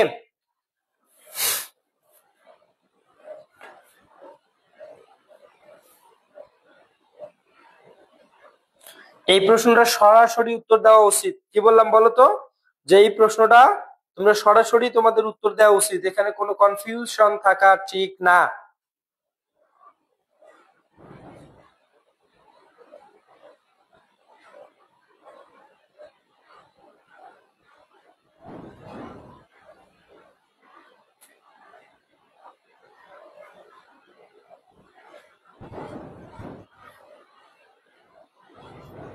আচ্ছা, সবার আগে সঠিক উত্তর দিছে 17 নম্বর প্রশ্নের সঠিক উত্তর রাকিবুল। আব্দুল্লাহ বলছে 17 সি, নাসরিন বলছে 17 সি, রাহানুল বলছে 17 সি, রাকিবুল বলছে একবারে সরাসরি 65%। ওকে, অসংখ্য ধন্যবাদ। বলা হচ্ছে কোনটি হিমোগ্লোবিনে থাকে না। দেখো কি বললাম, যে কোনটি হিমোগ্লোবিনে থাকে না। এই প্রশ্নটার সঠিক উত্তর আমি কিছুক্ষণ আগেই দিছি, যে হিমোগ্লোবিনে কোনটি থাকে না। আরো দুইজন সঠিক উত্তর দিছে, নিয়াসউদ্দিন ঠিকাদার এবং দাস বলছে সি, ওকে। ওয়াজিউল্লাহ জেরিন বলছে 17 সি। আচ্ছা, হিমোগ্লোবিনে থাকে না কোনটি, এইটা একটু বলো। আমি কিছুক্ষণ আগে বললাম হিমোগ্লোবিন একটা যুগ্ম প্রোটিন, কারণ এখানে হিম কথাটা শব্দের অর্থ হচ্ছে আয়রন থেকে, গ্লোবিন এটা বললাম প্রোটিন, ওকে। এবং তাহলে দেখো প্রোটিনের সাথে অন্য কোনো কিছু আছে, মানে দুইটা জিনিস আছে, সো দ্যাটস ওয়াই সেটাকে আমি বলবো যুগ্ম প্রোটিন। কি বলবো, যুগ্ম প্রোটিন, ওকে। এখন আমি বললাম যে হিম মানে আয়রন, তাই না, এবং কিছুক্ষণ আগে বলছি গতে গ্লোবিন, গতে গোলাকার প্রোটিন, ওকে। এটা প্রোটিন কিন্তু কেমন বলতো, গোলাকার প্রোটিন, ওকে। সো এটা হচ্ছে গোলাকার প্রোটিন। তাহলে হিমোগ্লোবিনের মধ্যে গ্লোবিন অংশ থাকে, আবার আয়রন অংশ থাকে, তাই না, হিম অংশও থাকে, তাই না, তাহলে গ্লোবিনও থাকে, আয়রনও থাকে। তাহলে বলছে থাকে না কোনটা, কি বলছে বলতো, থাকে না। তাহলে যেহেতু বলছে থাকে না, তাহলে এই প্রশ্নটার সঠিক উত্তর কি বলতো, 18 নম্বর বি বলছে। 18 বি কারা কারা বলছে দেখি। আচ্ছা, 18 বি সবার আগে বলছে নিয়াসউদ্দিন বলছে 18 বি, রাহানুল করিম বলছে 18 বি, আপন রায় বলছে বি, আব্দুল্লাহ বলছে 18 সি। ডেফিনেটলি না আব্দুল্লাহ। শাহরাজ বলছে 18 বি, নাসরিন বলছে 18 বি, রাকিবুল বলছে 18 বি, দাস বলছে 18 বি, ওয়াজিউল্লাহ জেরিন বলছে 18 বি, আনোয়ার হোসেন রনি বলছে 18 বি, আর সামওয়ান মানে কেউ একজন কমেন্ট করছে কিন্তু উত্তর ডিলিট করে দিছে, ওকে। আচ্ছা, এরপরের প্রশ্ন কি বলা হচ্ছে, যে হিমোগ্লোবিনের রাসায়নিক সংকেত কোনটি। এটা জাহাঙ্গীরনগর বিশ্ববিদ্যালয় ভর্তি পরীক্ষার প্রশ্ন, এখানে শহীদ হওয়ার কিছু নাই, ওকে। তো তোমরা তাকাও যে এটা জাহাঙ্গীরনগর বিশ্ববিদ্যালয়ের বিগত বছরের প্রশ্ন। প্রশ্নটা দেখো যে জাহাঙ্গীরনগর ইউনিভার্সিটি ডি ইউনিট 2017-18 ভর্তি পরীক্ষায় আসছে, যেটা সেট কত বলতো, 5, মানে 5 নাম্বার সেটে ভর্তি পরীক্ষায় এই প্রশ্নটা ছিল। তাহলে এই প্রশ্নটা বলা হচ্ছে যে হিমোগ্লোবিনের রাসায়নিক সংকেত কোনটি? ভাবা যায় যে এই ধরনের প্রশ্ন আসতে পারে। আনোয়ার হোসেন রনি বলছে 19-এর বি। আর কেউ? আচ্ছা, এমডি আব্দুল্লাহ বলছে সরি স্যার। ওকে, ঠিক আছে, তোমাকে ক্ষমা করে দিলাম, যেহেতু প্রকাশ্যে ক্ষমা চাইছো তাই তুমি ক্ষমার যোগ্য। আচ্ছা, 19-এর বি। আর কেউ পারো নাই, তার মানে আর কারো কি এই প্রশ্নটা কমন নাই। এই যে দেখো, এই প্রশ্নগুলো তোমার পার্থক্য তৈরি করবে। যেমন আমাদের আনোয়ার হোসেন রনি বলছে 19-এর বি। ওকে, রাহানুল বলছে 19-এর সি। বি হবে 19-এর। রাকিবুল বলছে আবার বি হবে, তাই না? তাহলে দেখো, এই প্রশ্নটা কিন্তু সবাই সঠিক উত্তর দিতে পারলা না। তাহলে দেখো, এরকম কিছু প্রশ্ন থাকবে যে প্রশ্নগুলো আসলে চান্স পাওয়া না পাওয়া পার্থক্য তৈরি করবে, অথবা ফার্স্ট সেকেন্ড, মানে কোন একটা ইউনিটে কে ফার্স্ট হইলো বা কে সেকেন্ড হইলো বা কে থার্ড হইলো, তাই না? এই বিষয়গুলো কিন্তু আমাদের কি অনেক বেশি কি করে বলতো, ভেরি করে। সো এটা হচ্ছে এমন একটা প্রশ্ন যে এটা হচ্ছে ধরো 1000 স্টুডেন্টের মধ্যে 1000 স্টুডেন্টের মধ্যে সর্বোচ্চ 5 থেকে 6 জন স্টুডেন্ট পেতে পারে। সো এরকম যে সংকেতগুলো আছে, এই সংকেতগুলো তোমাকে অবশ্যই দেখতে হবে। কি বললাম বলতো? এরকম যে সংকেতগুলো আছে সেই সংকেতগুলো অবশ্যই দেখতে হবে। আচ্ছা, যারা বি বলছো তারা এই প্রশ্নটা সঠিক উত্তর দিচ্ছ। ওকে, আর এখানে তো ট্রিক্সের কিছু নাই। এবার বলা হচ্ছে কোনটি মধ্যকর্ণের সংক্রমণ? কি বলছে বলতো? কোনটি মধ্যকর্ণের সংক্রমণ? অপশন এ যক্ষা, option B pneumonia, option C তারপর ল্যারিনজাইটিস, অপশন সি বলছে অটিটিস মিডিয়া।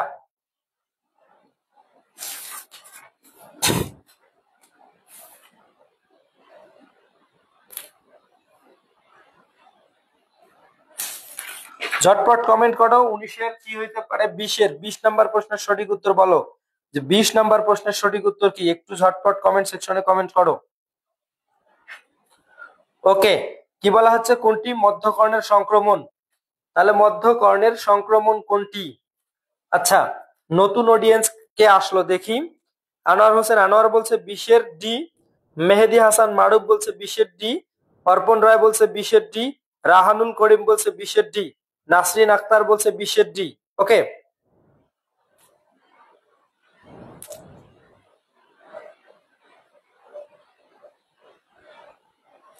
আচ্ছা, কোনো কিছু সংকেতের আসলে কোনো এক্সপ্লেইন হয় না। ওকে, যেমন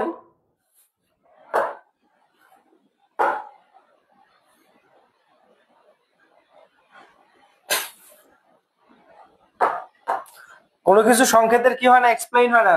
যেমন যদি কেউ বলে গ্লুকোজের সংকেত, ওকে, গ্লুকোজের সংকেত C6H12O6, তাই না? বরং সেই সংকেতগুলো তোমাকে মনে রাখতে হবে। আর এগুলা হচ্ছে মেকানিজম, যারা দেখছে তারাই দেখছে যে গ্লুকোজের মধ্যে বেসিক্যালি 6টা কার্বন থাকে, তাই না? তো যারা এর গ্লুকোজের গঠনের মেকানিজম নিয়ে পড়াশোনা করছে তারা জানবে। ওকে, সো সংকেত এমনি মুখস্থ রাখতে হবে, কিন্তু কিছু কিছু সংকেত কেন এটা হবে বা কেন অন্যটা হবে এই বিষয়গুলো কিন্তু আমরা বলতে পারি। আচ্ছা, অটিটিস। আচ্ছা, কোনটি মধ্যকর্ণের সংক্রমণ? দেখি কারা কারা উত্তর করছেন। অনেকেরই নাম বলে ফেলছি। দাস বলছে 20-এর ডি, আব্দুল্লাহ বলছে 20-এর ডি, গৌতম কুমার নতুন অডিয়েন্স বলছে 20-এর ডি। ওকে, বাট শিওর না। ওকে, হ্যাঁ 20-এর ডি, শিওর না হওয়ার কিছু নাই। অনিরুদ্ধ রায় বলছে 20-এর ডি, গৌতম কুমার বলছে 20-এর ডি। ওকে, যারা 20 নাম্বার ডি বলছো তারা অবশ্যই সঠিক উত্তর দিছো। আচ্ছা, আবার কথা হচ্ছে যে জাহাঙ্গীরনগর বিশ্ববিদ্যালয় থেকে শুরু করে অন্যান্য সকল বিশ্ববিদ্যালয়ে জয়কলি পাবলিকেশনস প্রকাশিত সকল বিশ্ববিদ্যালয়ের জন্য আমাদের বেসিক সেট আছে এবং প্রশ্ন ব্যাংক আছে। তোমরা যারা যে ইউনিভার্সিটিকে টার্গেট করে পড়াশোনা করতেছো, ঠিক সেই ইউনিভার্সিটির বিগত বছর মিনিমাম 7 থেকে 8টা বছর, বিগত বছরের মিনিমাম 7 থেকে 8টা সালের প্রশ্ন তোমাকে পড়তে হবে, সলভ করতে হবে, ব্যাখ্যা সহ পড়তে হবে। তখন তোমার মাথার মধ্যে একটা কি আসবে বলতো? ক্যাপাসিটি চলে আসবে যে কোন ইউনিভার্সিটির প্রশ্নের প্যাটার্ন আসলে কেমন হয়। ওকে, তো এই বিষয়গুলো যখন তোমরা জানবা তখন কিন্তু তোমাদের অনেক ভালো লাগা কাজ করবে এবং তোমরা এই বিষয়গুলো অনেক ইজিলি কি করতে পারবা বলতো? ধরতে পারবা যে আসলে কোন ইউনিভার্সিটিকে টার্গেট করতে গেলে কিভাবে তোমাদের পড়াশোনা করতে হবে, তাই না? আচ্ছা, চলো দেখি আমরা আমাদের অন্য সেকশনে যাই। বলা হচ্ছে কোনটি ঊর্ধ্ব শ্বাসনালীর সংক্রমণ, তাই না? এই প্রশ্নটা খুবই একটু হচ্ছে পিকুলিয়ার। আগের প্রশ্নটা কি ছিল বলতো? আগের প্রশ্নটা ছিল কোনটি মধ্যকর্ণের সংক্রমণ, তাই না? এরপর আমাদের হচ্ছে একটা অ্যাড ছিল। তারপরের প্রশ্নটা যেটা ছিল দেখো, বলা হচ্ছে কোনটি ঊর্ধ্ব শ্বাসনালীর সংক্রমণ, তার মানে সংক্রমণটা চাইছে। আবার কিছু কিছু সময় বলে যে কোনটি ঊর্ধ্ব শ্বাসনালীর সংক্রমণ নয়। আচ্ছা, তোমরা যারা এখানে রাইট অ্যান্সার দিচ্ছ তারা একটা জিনিস ভাবো যে সবগুলাই কিন্তু বিগত বছরের জাহাঙ্গীরনগর ডি ইউনিটের বিগত বছরের প্রশ্ন, তাই না? তাহলে অবশ্যই তোমরা একটা কথা মনে রেখো যে যারা এই প্রশ্নগুলোর সঠিক উত্তর দিচ্ছ তারা অবশ্যই একটা কনফিডেন্স রাখবা যে জাহাঙ্গীরনগর বিশ্ববিদ্যালয়ের যেহেতু বিগত বছরের প্রশ্নের উত্তর দিচ্ছ, তার মানে তোমরা ওই মেন্টালিটির মধ্যে আসো। চান্স পাওয়ার একটা ক্রাইটেরিয়া যে থাকে না, এটার মধ্যে তোমরা আছো। আচ্ছা, 21 নাম্বার প্রশ্নের সঠিক উত্তর কে কে দিল দেখি। 21 নাম্বার প্রশ্নের 21-এর বি যেটা বলছে আব্দুল্লাহ ও ভুল বলছে। আসলে এই প্রশ্নের সঠিক উত্তর আনোয়ার বলছে 21-এ, দাস বলছে 21-এর, নাসরিন বলছে 21-এ, ওকে, আপন রায় বলছে ঢাবিয়ান, ওকে, লেরিনজাইটিস বলছে 21-এ, নিয়াজ তালুকদার বলছে 21-এ, এবং অনিরুদ্ধ রায় বলছে 21-এ। ওকে, লেরিনজাইটিস হবে ঊর্ধ্ব শ্বাসনালী। শ্বাসনালীর মধ্যে ল্যারিনজিস এরকম একটা টার্ম থাকে, ল্যারিংস থাকে, ওকে, সেখান থেকে বেসিক্যালি লেরিনজাইটিস আছে। ব্রঙ্কাইটিস হবে না, নিউমোনিয়াও হবে না, এবং যক্ষাও হবে না। পরের প্রশ্ন 22 নম্বর, কোনটি ঊর্ধ্ব শ্বাসনালীর সংক্রমণ? এটাই তো। ওকে, কোনটি ঊর্ধ্ব শ্বাসনালীর সংক্রমণ? সাইনোসাইটিস, ব্রঙ্কাইটিস, নিউমোনিয়া নাকি যক্ষা? 22 নম্বর বলো।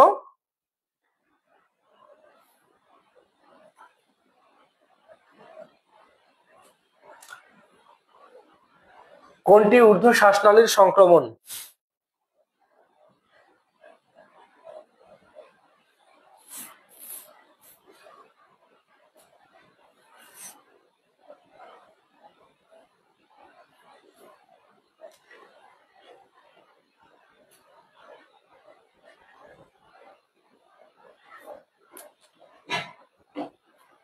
বাইশ। এখন কিন্তু সবাই ভুলভাল বলা শুরু করছো। আচ্ছা, এখানে যারা ভুলভাল বলতেছো তাদেরকে একটা কথাবার্তা বলি যে শ্বসন ও শ্বাসক্রিয়া যে অধ্যায়টা আছে, এই অধ্যায়টার প্রথম পার্টে আমরা কি পড়ছি বলতো? প্রথম পার্টে কি পড়ছি, সেকেন্ড পার্টে কি কি পড়ছি, থার্ড পার্টে আমরা কি পড়তেছি? থার্ড পার্ট সাইনোসাইটিস, অটিটিস মিডিয়া এবং ধূমপান জনিত শ্বসন রিলেটেড যে টার্মগুলো আছে, এই টার্মগুলোতে কিন্তু ম্যাক্সিমাম স্টুডেন্ট এখানে পড়াশোনা করে না। মানে এই বিষয়গুলো কি ইজি মনে করে পড়াশোনা করে না। আর জাহাঙ্গীরনগর ডি ইউনিট তোমার সেই সরলতার সুযোগ নিয়েই কিন্তু তোমাকে ভৈরা দিবে। ওকে, সো আমি আবার একটা কথাবার্তা বলতেছি যে যে জায়গাগুলো জাহাঙ্গীরনগর সেই সমস্ত টপিক থেকে প্রশ্ন করবে, বিভিন্ন ছক, বিভিন্ন বক্স, ওকে, বিভিন্ন গ্রাফ, ওকে, আবার দেখবা যে ছক, বক্স, গ্রাফ, ওকে, এই জায়গাগুলো থেকে ভর্তি পরীক্ষায় প্রশ্ন করে বেশি জাহাঙ্গীরনগর। আর দেখবা যে কমন কিছু জায়গা আছে, কমন কিছু জায়গা বা কমন কিছু টপিক আছে যে টপিক থেকে প্রত্যেক বছর ভর্তি পরীক্ষা প্রশ্ন করে। ওকে, তাহলে জাহাঙ্গীরনগর ডি ইউনিটে যেহেতু একটা সিটের বিপক্ষে 300+ স্টুডেন্ট এক্সাম দেয়, তাহলে এবার এই স্টুডেন্ট গুলোকে কমানোর জন্য বা বাদ দেওয়ার জন্য কি করবে? কিছু আনকমন টপিকস থেকে প্রশ্ন করবে। যেমন তোমরা দেখো সাইনোসাইটিস, তোমরা মনে করো কি জানো যে এগুলো নিজেরাই পড়ে নেব, অটিটিস মিডিয়া নিজেরাই পড়ে নিব, তখন কিন্তু এই জায়গাগুলোতে তোমরা ধরা খাও। তার উত্তম উদাহরণ হচ্ছে 22 নম্বর প্রশ্ন। 22 নম্বর প্রশ্নের সঠিক উত্তর হবে 22-এর এ, সাইনোসাইটিস হবে। কিন্তু ম্যাক্সিমামরাই কি করছো বলতো? ভুল করছো। যেমন রাহানুল করিম, ও কিন্তু শুরুর দিক থেকে সমস্ত প্রশ্নের সঠিক উত্তর দিছে এবং সবার আগে নির্ভুলযোগ্য উত্তর দিছে, কিন্তু সে এই জায়গায় এসে এই প্রশ্নটা কি করছে? ভুল করছে, যেটা করা ঠিক না, তাই না? আনোয়ার হোসেন রনি বলছে 22-এর সাইনোসাইটিস সঠিক উত্তর। ওকে, গৌতম কুমারও ভুল বলছে, অনিরুদ্ধ রায় ঠিক বলছে, আনোয়ার হোসেন রনি আবার পরে ইয়া করছে আর কি, প্রজিত রায় দেখতেছেন আমাদের সাথে। আচ্ছা, আমাদের বন্ধু, ওকে, রাহানুল করিম বলছে 22-এর বি। 22-এর বি জীবনে হবে না, এটা সাইনোসাইটিস হবে, একটু বই দেখে নিও, ঘাটতি আছে। আপন রায় বলছে 22-এর এ। ওকে, অসংখ্য ধন্যবাদ। এবার বলো 23 নম্বর প্রশ্ন, ওই সেম ক্যাটাগরির, কিন্তু বলা হচ্ছে কোনটি ঊর্ধ্ব শ্বাসনালীর সংক্রমণ কিন্তু শেষের দিক বলছে নয়। কি বলছে বলতো? কোনটা ঊর্ধ্ব শ্বাসনালীর সংক্রমণ কিন্তু কি বলছে? নয়। তাহলে ঊর্ধ্ব শ্বাসনালীর সংক্রমণ নয় নিম্নের কোনটি? একটু ঝটপট কমেন্ট সেকশনে কমেন্ট করে ফেলো যে এই প্রশ্নটার সঠিক উত্তর আসলে কি হবে।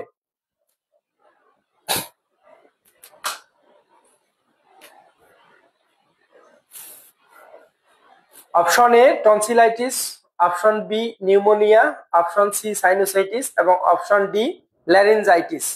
বলো কি হতে পারে? এই প্রশ্নটার সঠিক উত্তর কি হতে পারে? নিয়াজ তালুকদার বলছে 23-এর বি। কি বলছে বলো তো? 23-এর বি। প্রশ্নটা কিন্তু বলছে যে নিম্নের কোনটি ঊর্ধ্ব শ্বাসনালীর সংক্রমণ নয়?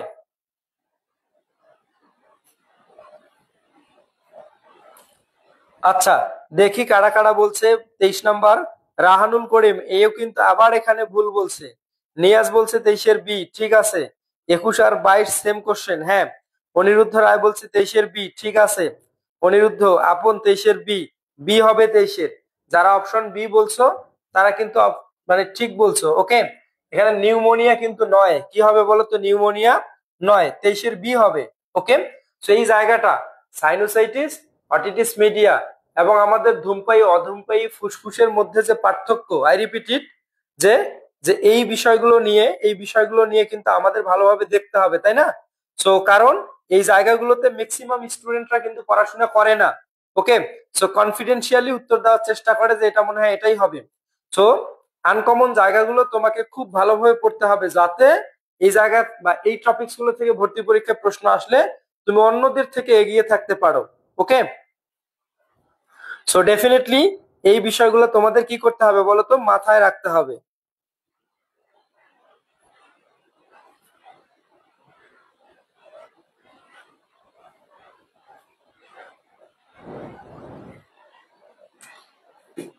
আচ্ছা বলো, এরপরে আমাদের কি আছে বলো তো? 23-এর পর 24 নম্বর প্রশ্ন, সহজ একটা প্রশ্ন। বলা হচ্ছে দাঁত ব্যথা বা গালে চাপজনিত সাইনোসাইটিস কোন ধরনের সাইনাসে পরিলক্ষিত হয়? পরিলক্ষিত দাঁত ব্যথা, দাঁত আমাদের কার সাথে দাঁত থাকে? দাঁত কার সাথে থাকে বলো? দাঁত কার সাথে থাকে? ফ্রন্টালের সাথে, অ্যাথময়েডালের সাথে নাকি স্পোনয়েডের সাথে? এই জাতীয় প্রশ্ন আমি মনে করি যদি কেউ নাও পড়ে, বায়োলজির যদি বেসিক জ্ঞান থাকে তাহলে কিন্তু তার পড়ার কথা। কারণ আমরা জানি এখানে দুইটা সোয়াল আছে, তাই না? একটা ঊর্ধ্ব মেক্সিলারি আর একটা কি বলতো নিম্ন মেক্সিলা। মেক্সিলা মানে কি বলতো? দাঁতের মাড়ি, তাই না? তাহলে দাঁতের কথাবার্তা যেহেতু বলছে, তাহলে ডেফিনেটলি এটা কি হবে? 24 নম্বর প্রশ্নের সঠিক উত্তর কি হবে বলতো? দাঁত কার সাথে বসানো থাকে?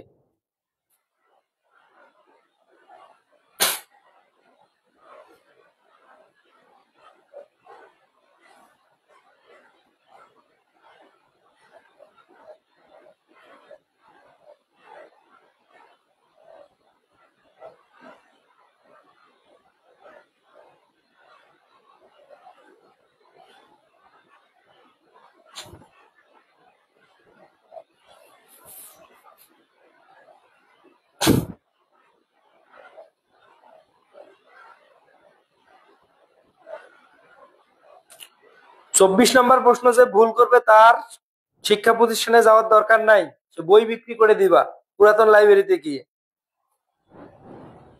দাঁত মেক্সিলার সাথে বসানো থাকে। সো 24 নম্বর প্রশ্ন তামিম ইকবাল নতুন অডিয়েন্স খুব সম্ভবত। 24-এর এ। দাস বলছে 24-এর, রাকিবুল বলছে 24-এর এ। আর কেউ উত্তর করে নাই, বাকিরা উত্তর করে নাই, কারণ বাকিরা কনফিউশনে আছে খুব সম্ভবত। এখানে কনফিউশনের কিছু নাই, ওকে। আচ্ছা, ধূমপায়ী শ্বসনতন্ত্রে কোন সমস্যা দেখা যায়? কি বলছে বলতো? ধূমপায়ী শ্বসনতন্ত্রে কোন সমস্যা দেখা যায়?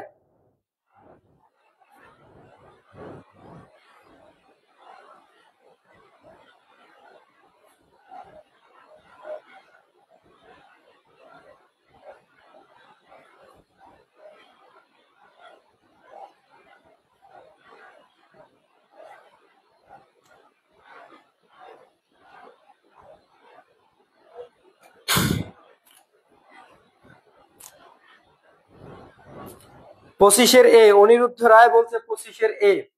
বলা হচ্ছে ধূমপায়ীর শাসনতন্ত্রে কোন সমস্যা দেখা যায়? শুধুমাত্র 2জন শিক্ষার্থী বলছে যে 25-এর এ, অনিরুদ্ধ রায়, আনোয়ার, মেহেদী হাসান মারুফ বলছে 25-এর এ, রাহানুল করিম বলছে 25-এর এ। আই রিপিট ইট, যে সাইনোসাইটিস, অটিটিস মিডিয়া এবং ধূমপায়ী অধূমপায়ী ফুসফুসের যে চারিত্রিক বৈশিষ্ট্য, জাহাঙ্গীরনগর বিশ্ববিদ্যালয় এই 3টা টপিকস এর থেকে অবশ্যই প্রত্যেকটা শিফটে ভর্তি পরীক্ষায় 2টা করে প্রশ্ন পাবা মিনিমাম। কি বললাম? 2টা বা 1টা। সেই জায়গার প্রশ্নটা ভুল করা যাবে না।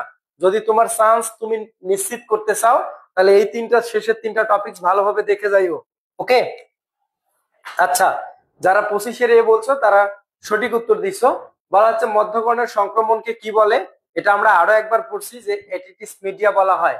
যে মধ্যকর্ণের সংক্রমণকে কি বলা হয় বলতো? যে বলা হচ্ছে কি বলতো, মধ্যকর্ণের সংক্রমণকে কি বলা হয়? অটিটিস মিডিয়া বলা হয়, তাই না? এটা আমরা আরো একবার বলছি, তাই না?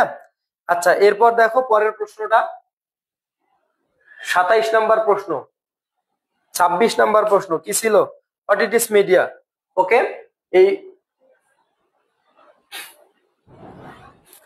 আচ্ছা, ফুসফুসের প্রদাহকে কি বলা হয়? এটা অনেকবার আসছিল এবং জনপ্রিয় একটা এমসিকিউ। 26-এর এ, ঠিক আছে, নিয়ে নিছি। 27 নম্বর প্রশ্নের সঠিক উত্তর বলো ঝটপট। 27 নম্বর প্রশ্নের সঠিক উত্তর বলো ঝটপট। 27 নম্বর, একটু ঝটপট উত্তর দাও। বলা হচ্ছে ফুসফুসের প্রদাহকে কি বলা হয়? এটা খুবই গুরুত্বপূর্ণ একটা এমসিকিউ এবং খুবই জনপ্রিয় একটা এমসিকিউ। কি বললাম বলতো? যে 27 নম্বর প্রশ্ন বলা হচ্ছে ব্রঙ্কাস, এমফাইসেমা, ওটাইটিস, মানে অটিটিস যেটা হয়তো ওইটাই আর কি, উচ্চারণ বা প্রোনাউন্সিয়েশন ওটাইটিস দিয়ে দিছে।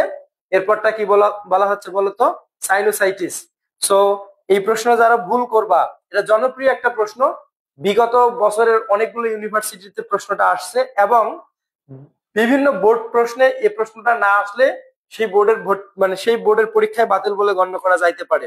তার মানে এটা ডেফিনেটলি একটা জনপ্রিয় আমাদের হচ্ছে প্রশ্ন, যে প্রশ্নটা আমাদের কি করতে হবে বলতো? অবশ্যই উত্তর দিতে হবে।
আচ্ছা দেখি 27 নম্বর প্রশ্ন, 27-এর বি কারা কারা উত্তর দিল? আচ্ছা, 27 নম্বর প্রশ্নের সঠিক উত্তর সবার আগে দিছে মেহেদী হাসান মারুফ, নির্ভুলযোগ্য উত্তর আর কি। শাহাদাত হোসেন সৌরভ আমাদের জাহাঙ্গীরনগর বিশ্ববিদ্যালয় বায়োকেমিস্ট্রি পড়ে, সরি মানে বোটানিতে পড়ে। রাকিবুল ইসলাম বলছে বি হবে 27-এর। রাহানুল করিম বলছে 27-এর বি। নতুন অডিয়েন্স তামিম ইকবাল বলছে 27-এর বি। নিয়াসউদ্দিন ঠিকাদার বলছে 27-এর বি। ওকে, আচ্ছা, দেবাশিস বর্মন দিব্য বলছে 27-এর বি। অসংখ্য ধন্যবাদ তোমরা যারা 27-এর বি বলছো, যে এটা এমফাইসেমা হবে এবং এখানে কোনো সন্দেহ নাই, তাই না? 28 নম্বর প্রশ্ন বলা হচ্ছে মানব দুই চোখের মধ্যবর্তী সাইনাসের নাম কি? মানুষের যে দুইটা চোখ আছে, এই দুই চোখের মধ্যবর্তী একটা সাইনাস আছে, সেই সাইনাসের নাম কি?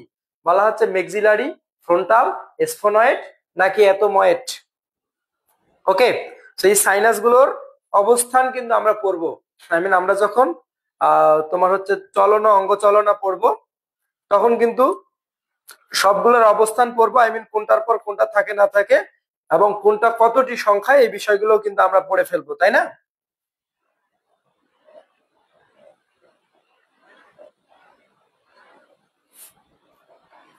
আঠাইশ নম্বর প্রশ্ন দেখি, আচ্ছা, এখানে একটা কথাবার্তা বলে নেই। আমরা পড়ছিলাম করটিকার অস্থি কয়টি, তাই না? বলো তো, একটা প্রশ্ন লিখে দিলাম যে করটিকার অস্থি কয়টি? কয়টি? অপশন নাই। আর একটা বললাম করটির অস্থি কয়টি? করটির অস্থি কয়টি?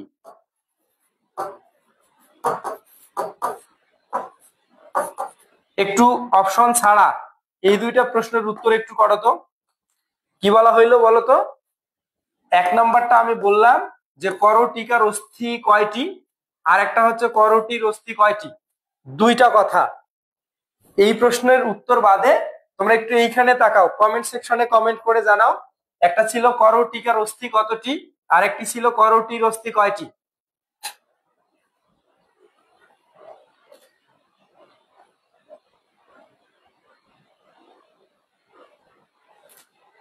আঠাইশ নম্বর প্রশ্ন, কে কে সঠিক উত্তর দেয় না দেয় এ বিষয়টা কিন্তু দেখার বিষয় এবং ভাবার বিষয়, তাই না? রাহানুল করিম বলছে 28-এর সি, অনন্যা রায় বলছে 28-এর ডি। আমাদের নতুন নতুন অডিয়েন্স কিন্তু ধুমধাম ফাটাই দিছে। ওকে, আনোয়ার হোসেন বলছে ডি ডি ডি, দিব্য বলছে 28-এর ডি। ওকে, নিয়াসউদ্দিন ঠিকাদার বলছে 28-এর ডি, তামিম ইকবাল বলছে 28-এর ডি। অসংখ্য ধন্যবাদ। যারা বলছো 28-এর ডি তারা ঠিক বলছো। আচ্ছা, তামিম ইকবাল আর একটা উত্তর দিছে যে করটিকার অস্থি হচ্ছে 8টি, আর করটির অস্থি হচ্ছে কত বলতো? 29টি। ওকে, তো হ্যাঁ, করটির অস্থি হচ্ছে করটি 29টি, করটিকা কয়টি বলতো? 8টি। করটি 29টি, করটিকা 8টি। ওকে, তাই না? সো আমি একটা কথা বলি, যেটা কখনোই মানে এলোমেলো করা যাবে না, যে করটিকার অস্থি 8টি আর করটির অস্থি হচ্ছে 29টি, ডেফিনেটলি। কিন্তু মনে রাখো যে করটিকা শেষে যেহেতু বলছে 8টি, তো জাহাঙ্গীরনগর বিশ্ববিদ্যালয়ের এই প্রশ্নটা এভাবে আসবে না। আসবে করটিকার অস্থি কয় ধরনের, কি আসবে বলতো? করটিকার অস্থি, করটিকার অস্থি কয় ধরনের? অস্থি, আচ্ছা, করটিকার অস্থি কয় ধরনের, ধরনের আসবে। ওকে, সো কত টি কিন্তু চাই নাই, কত ধরনের। তাহলে ডেফিনেটলি তখন এই প্রশ্নটার সঠিক উত্তর হবে কি বলতো? 6 ধরনের। কি হবে? 6 ধরনের। আমরা পড়ছি না? এটা মনে রাখার জন্য আমি একটা কথা মনে রাখি, ফসফেট, তাই না? দেখো, এটা মনে রাখার জন্য আমি এই ছন্দটা পড়ি, ফসফেট। ওকে, এফ দিয়ে ফ্রন্টাল, ও দিয়ে কি বলতো? অক্সিপিটাল, এস দিয়ে স্পোনয়েড, পি দিয়ে প্যারাইটাল, ই দিয়ে এথময়েডাল এবং টি দিয়ে কি বলতো? টেম্পোরাল। তো এখন এখানে বলা হচ্ছে মানব দুই চোখের মধ্যবর্তী সাইনাসের নাম কি? ফ্রন্টাল কথাটা হচ্ছে ফোরহেড থেকে, ফোরহেড মানে কপাল, তাহলে ডেফিনেটলি এটা না। তাহলে দুই চোখের মাঝখানে, আই মিন তাহলে তো কপাল এখানেই চোখ থাকা উচিত ছিল। এটা বলছে ম্যাক্সিলারি, ম্যাক্সিলার সাথে আমাদের দাঁত বসানো থাকে, ডেফিনেটলি এটাও না। এসপোনয়েড, এটাও না, তাই না? তাহলে এই প্রশ্নটার সঠিক উত্তর হবে কি বলতো? এথোময়েড। সো আমরা যখন ওই চলন অঙ্গ চলনা চ্যাপ্টারটা পড়বো, তখন কিন্তু আমি আবার বলতেছি যে তখন কিন্তু আমি এই বিষয়টাকে অনেক গুছিয়ে পড়াবো, যে কোথায় কি হবে, কোথায় সংখ্যায় কয়টা, তাই না? সো এগুলা সবগুলোই মানে ডাবল, কিন্তু দুইটা হচ্ছে সিঙ্গেল। ওকে, এটা হচ্ছে প্যারাইটাল আর একটা কি বলতো? টেম্পোরাল, যেটা আমি মনে রাখতাম পার্ট এ। ওকে, পা দিয়ে প্যারাইটাল, টে দিয়ে কি বলতো? টেম্পোরাল। তো এই বিষয়গুলোই বেসিক্যালি তোমাকে কি কি কি করতে হবে, ভালোভাবে পড়তে হবে। যেমন অনিরুদ্ধ, এটা আবার অন্য একটা ছন্দ দিয়ে পড়তে, স্টেপ অফ। ওকে, তো যে যে কোনোটা দিয়েই পড়তে পারো আর কি। আচ্ছা বলো দেখি, মুখমণ্ডলীয় অস্থি কয়টি? কমেন্টে কমেন্ট করে জানাও যে কি বললাম, মুখমণ্ডলীয় অস্থি কয়টি। আচ্ছা, আমরা এখন দেখো এই প্রশ্নটা কিন্তু জাহাঙ্গীরনগর বিশ্ববিদ্যালয়ে ভর্তি পরীক্ষায় আসে নাই, অন্য একটা ইউনিভার্সিটির ভর্তি পরীক্ষায় আসছে। কিন্তু আমাদের এই, আমার কাছে কেন জানি মনে হয়েছে যে জাহাঙ্গীরনগর বিশ্ববিদ্যালয়ের এই প্রশ্নটা, জাহাঙ্গীর মানে সরি, যে রাজশাহী বিশ্ববিদ্যালয়ের এই প্রশ্নটা আমার কাছে মনে হয়েছে যে এটা জাহাঙ্গীরনগরের জন্য ইম্পর্টেন্ট। আর ডেফিনেটলি মনে রাখবা যে অটিটিস মিডিয়া হলে দেহের তাপমাত্রা কত থাকে। সো এইখানে আমি একটা কথাবার্তা বলে ফেলি যে আমরা কিন্তু আমাদের এই শ্বাস প্রশ্বাস চ্যাপ্টারটা যে আমরা পড়তেছি, আমরা কিন্তু এখানে একটা মিথ্যা কথা বলি। সো নিঃশ্বাস নেওয়া নাকি নিঃশ্বাস ফেলা হয়, সো এটা কিন্তু আমরা ভুল বলি।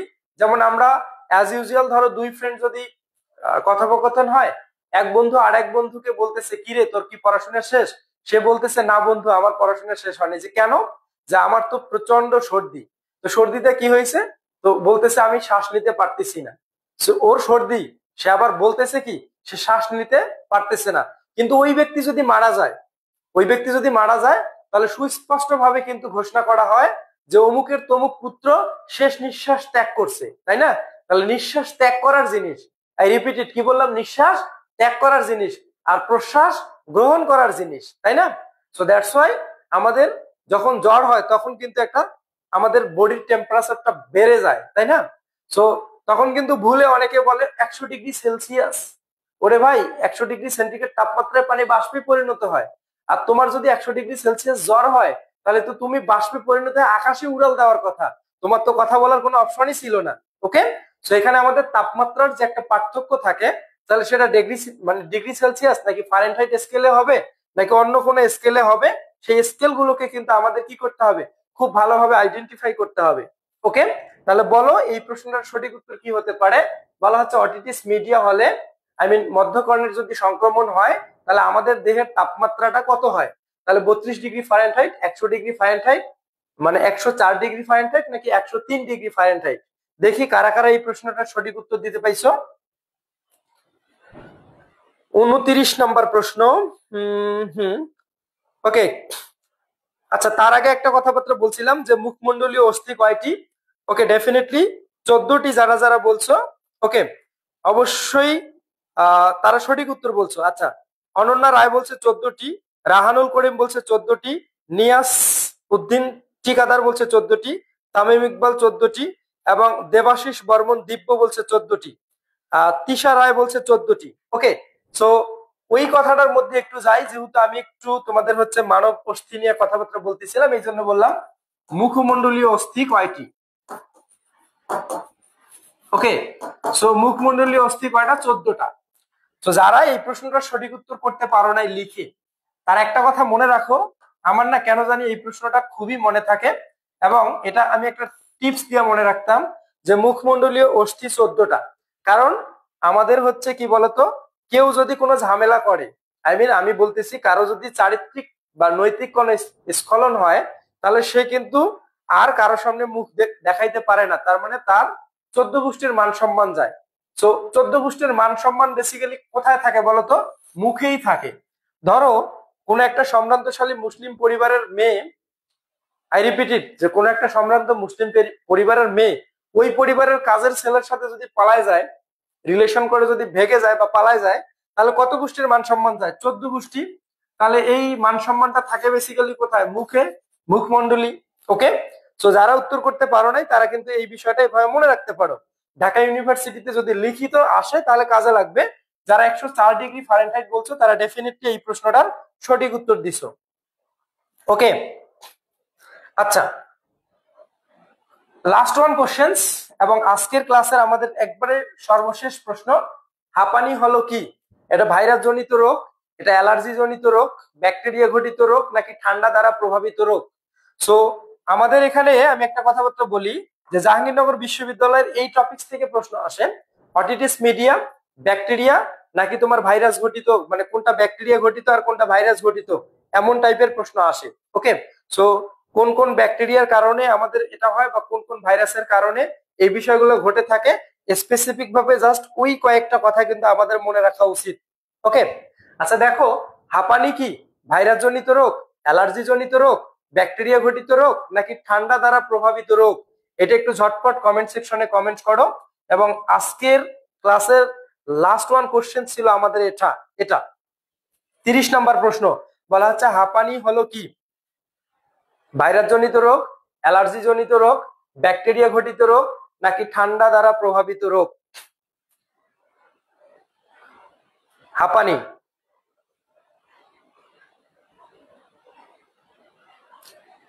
দেখি রাইট উত্তর কে দিল। 30 নম্বর প্রশ্নের সর্বপ্রথম সবার আগে কনফিডেন্সের সাথে উত্তর দিছে আনোয়ার হোসেন আনোয়ার 30-এর বি, 30-এর বি মানে 3বার বি দিছে, মানে সে ওভার কনফিডেন্স তার আছে আর কি। রাহানুল করিম বলছে 30-এর বি। হাফজা লামিয়া বলছে 30-এর বি। অসংখ্য ধন্যবাদ। যদিও আহ মানে সায়েন্সের শিক্ষার্থী ছিল, এখন বিভাগ পরিবর্তনের পড়াশোনা করছে। ওকে, এবং আমার অনেক কাছের ছোট বোন, রংপুরে বাসা। এরপর তামিম ইকবাল বলছে 30-এর বি। ওকে, আর তার হয়তোবা সেই রোগটা থাকতে পারে, হাফজা লামিয়ার হয়তোবা সেই রোগটা থাকতে পারে। আহ এ কারণেও মানে সায়েন্সের শিক্ষার্থী আহ না হওয়ার পরেও হয়তোবা সঠিক উত্তর দিচ্ছে। ওকে, নিয়াজউদ্দিন বলছে 30-এর বি এবং অনিরুদ্ধ রায় বলছে 30-এর বি। ওকে, ডেফিনেটলি এই প্রশ্নটার সঠিক উত্তর আসলেই 30-এর বি। আচ্ছা, তো সবার শেষে আমাদের জয়কলির জন্য বিজ্ঞাপনের একটা কথাবার্তা, যে তোমরা যারা জাহাঙ্গীরনগর বিশ্ববিদ্যালয় থেকে শুরু করে অন্যান্য বিশ্ববিদ্যালয়ে ভর্তি পরীক্ষা অংশগ্রহণ করবা, অবশ্যই আমরা এখন আমাদের হচ্ছে জোন ভিত্তিক বিশ্ববিদ্যালয়কে টার্গেট করি। সবার প্রথমে টার্গেট থাকে ঢাকা বিশ্ববিদ্যালয় ফার্স্ট টাইম।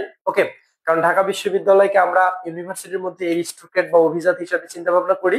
কারো যদি ঢাকা ইউনিভার্সিটি মিস হয়ে যায়, তাহলে আমাদের ডেফিনেটলি 4টা সম্পূর্ণ স্বায়ত্তশাসিত বিশ্ববিদ্যালয়ের মধ্যে ঢাকার মধ্যেই থাকতে যদি চাই, তাহলে দ্বিতীয় অপশন আমাদের জাহাঙ্গীরনগর বিশ্ববিদ্যালয়। বা অঞ্চল ভিত্তিক চিন্তা ভাবনা যদি করি, কারো বাসা উত্তরবঙ্গ হইলে রাবিকে টার্গেট করি, বা কারো বাসা যদি আমাদের চট্টগ্রামের ওই অঞ্চলে হয় তাহলে আমরা চবিকে টার্গেট করি, তাই না? সো এগুলা ছাড়াও গুচ্ছ, কৃষিগুচ্ছ এবং হাজী দানেশ সহ সকল বিশ্ববিদ্যালয়ের জন্য আমাদের জয়কুলি প্রকাশিত প্রশ্ন ব্যাংক আছে। সো আমি বলবো যে তোমরা তোমাদের নিকটস্থ লাইব্রেরিতে গিয়ে জয়কুলির প্রশ্ন ব্যাংক হাতে নিবা, এবং যে ইউনিভার্সিটিকে টার্গেট করতেছো সেই ইউনিভার্সিটিকে টার্গেট করে প্রস্তুতি নিতে চাইলে অবশ্যই তোমাকে সেই ইউনিভার্সিটির বিগত 7 থেকে 8টা সালের প্রশ্ন খুব ভালোভাবে কেয়ারফুলি বা সতর্কতার সাথে দেখতে হবে, এবং মনে রাখতে হবে যে কোন কোন টপিকস থেকে প্রশ্নগুলো আসতেছে। তাহলে তোমাকে সর্বপ্রথম টপিক সিলেক্ট করতে হবে। তার মানে আমি একটা কথাবার্তা বলি যে কোন একটি স্টুডেন্টকে কোন জায়গায় চান্স পেতে গেলে একটা অধ্যায়ের সবটুকু অংশ পড়তে হয় না, ওই অধ্যায়ের সর্বোচ্চ 10% সিলেক্টিভ জায়গা থাকে, যে 10% সিলেক্টিভ জায়গা থেকে টিচাররা বারবার ভর্তি পরীক্ষায় প্রশ্ন করে। সো তোমাকে ওই 10% সিলেক্টিভ জায়গায় কিন্তু খুব ভালোভাবে আয়ত্ত করতে হবে। যদি তুমি অতটুকু অংশ ভালোভাবে আয়ত্ত করো, তাহলে আমি আশা করি যে ভর্তি পরীক্ষায় কখনো তুমি বিফল হবে না। আরেকটা কথাবার্তা বলি, যে এখানে যারা সেকেন্ড টাইমার আসো তারা তো সেকেন্ড টাইম দিবাই, কারণ তাদের হচ্ছে সেকেন্ড টাইমারদের উদ্দেশ্যে আমার আসলে তেমন কোনো কিছু বলার থাকে না। কারণ আমি মনে করি যে একটা সেকেন্ড টাইমারকে কমপ্লিট প্যাকেজ বলে মনে করি। কেন? যে একটা সেকেন্ড টাইমার কমপ্লিট প্যাকেজ, কারণ একটা সেকেন্ড টাইমারই জানে যে তার ফার্স্ট টাইমে কোন কোন কারণে চান্স হয় নাই। তার মানে তার ল্যাকিংস তাকে বের করে, তাকেই সলভ করে, তাকেই পড়াশোনা করে চান্স পাইতে হবে। কিন্তু একজন ফার্স্ট টাইমারের একটা হচ্ছে বিষয় কি, একটা first timer, I repeat it, যে একটা ফার্স্ট টাইমার সে কিন্তু বুঝে উঠতে পারে না, মানে ফার্স্ট টাইমের রেজাল্ট হয়েছে A+ পাইছে, মানে একটা ভাবে থাকে অন্যরকম, তাই না? তো দেখা যাবে যে সে একটা ফার্স্ট টাইমার যখন সেকেন্ড টাইমারদের সাথে বিশ্ববিদ্যালয়ে কম্পিটিশন করবে, তারপর হচ্ছে যখন রেজাল্ট হাতে পাবে, তারপর কিন্তু ধীরে ধীরে ধীরে ধীরে খারাপ লাগা কাজ করে। কিন্তু ভাইয়া এইচএসসি 26 যারা, আমি আবার বলতেছি যে এইচএসসি 25 যারা, এইচএসসি 25 যারা, তারা জান প্রাণ ছেড়ে দিয়ে, তোমার বাদ বাকি কাজ ছেড়ে দিয়ে তোমাকে তোমার সর্বোচ্চটুকু ট্রাই করতে হবে, কারণ তোমাকে এবছর চান্স পেতেই হবে। কারণ তুমি যদি এই বছর চান্স না পাও, তাহলে তুমি যখন 2026 এইচএসসি 2026-এর সাথে যখন তুমি পরীক্ষা দিবা, তখন কিন্তু তোমাকে ফুল সিলেবাস পড়তে হবে। তুমি কিন্তু এখন ভাইয়া শর্ট সিলেবাসে আছো, তাই না? তো শর্ট সিলেবাস থেকে ফুল সিলেবাসে যদি যাও, তখন এখানে আলাদা একটা পিনিক পাবা। ওকে, তখন দেখবা যে এইচএসসি 26-এ যারা পরীক্ষা দিচ্ছে তারা সেকেন্ড টাইমারদের থেকে আগায় থাকবে, কারণ তারা এই পড়াশোনাগুলো একাডেমিকে করে আসছে, এডমিশনও তারা ভালো করবে, তাই না?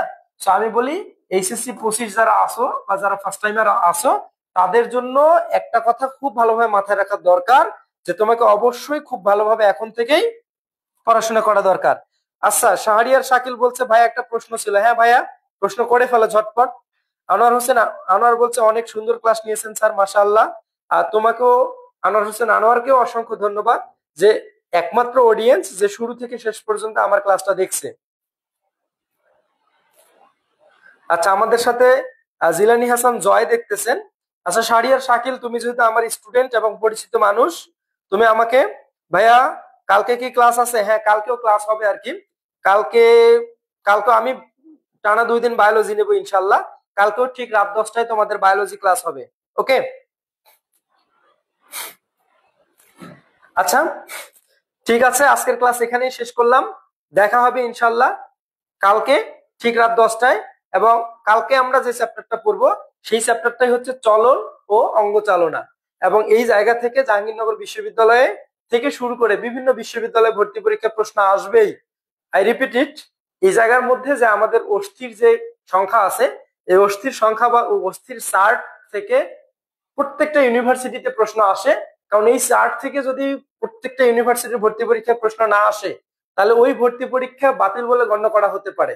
মানে তুমি কোথাও ভর্তি পরীক্ষা দিবা, আই মিন তুমি কোন একটা ইউনিভার্সিটিতে ভর্তি পরীক্ষা দিবা আর কিছু সিলেক্টিভ টপিকস থেকে প্রশ্ন আসবে না, এটা হতেই পারে না। ধরো তুমি, আচ্ছা রাহানুল করিম বলছে ভাইয়া ক্লাসটা অনেক ভালো ছিল, তোমাকে অসংখ্য ধন্যবাদ। আচ্ছা, ধরো তুমি কোন জায়গায় ভর্তি পরীক্ষা দিচ্ছ, পিএইচ রিলেটেড ম্যাথ আসে না, মানে তোমার হচ্ছে কেমিস্ট্রি থেকে এমন কোনো নাই।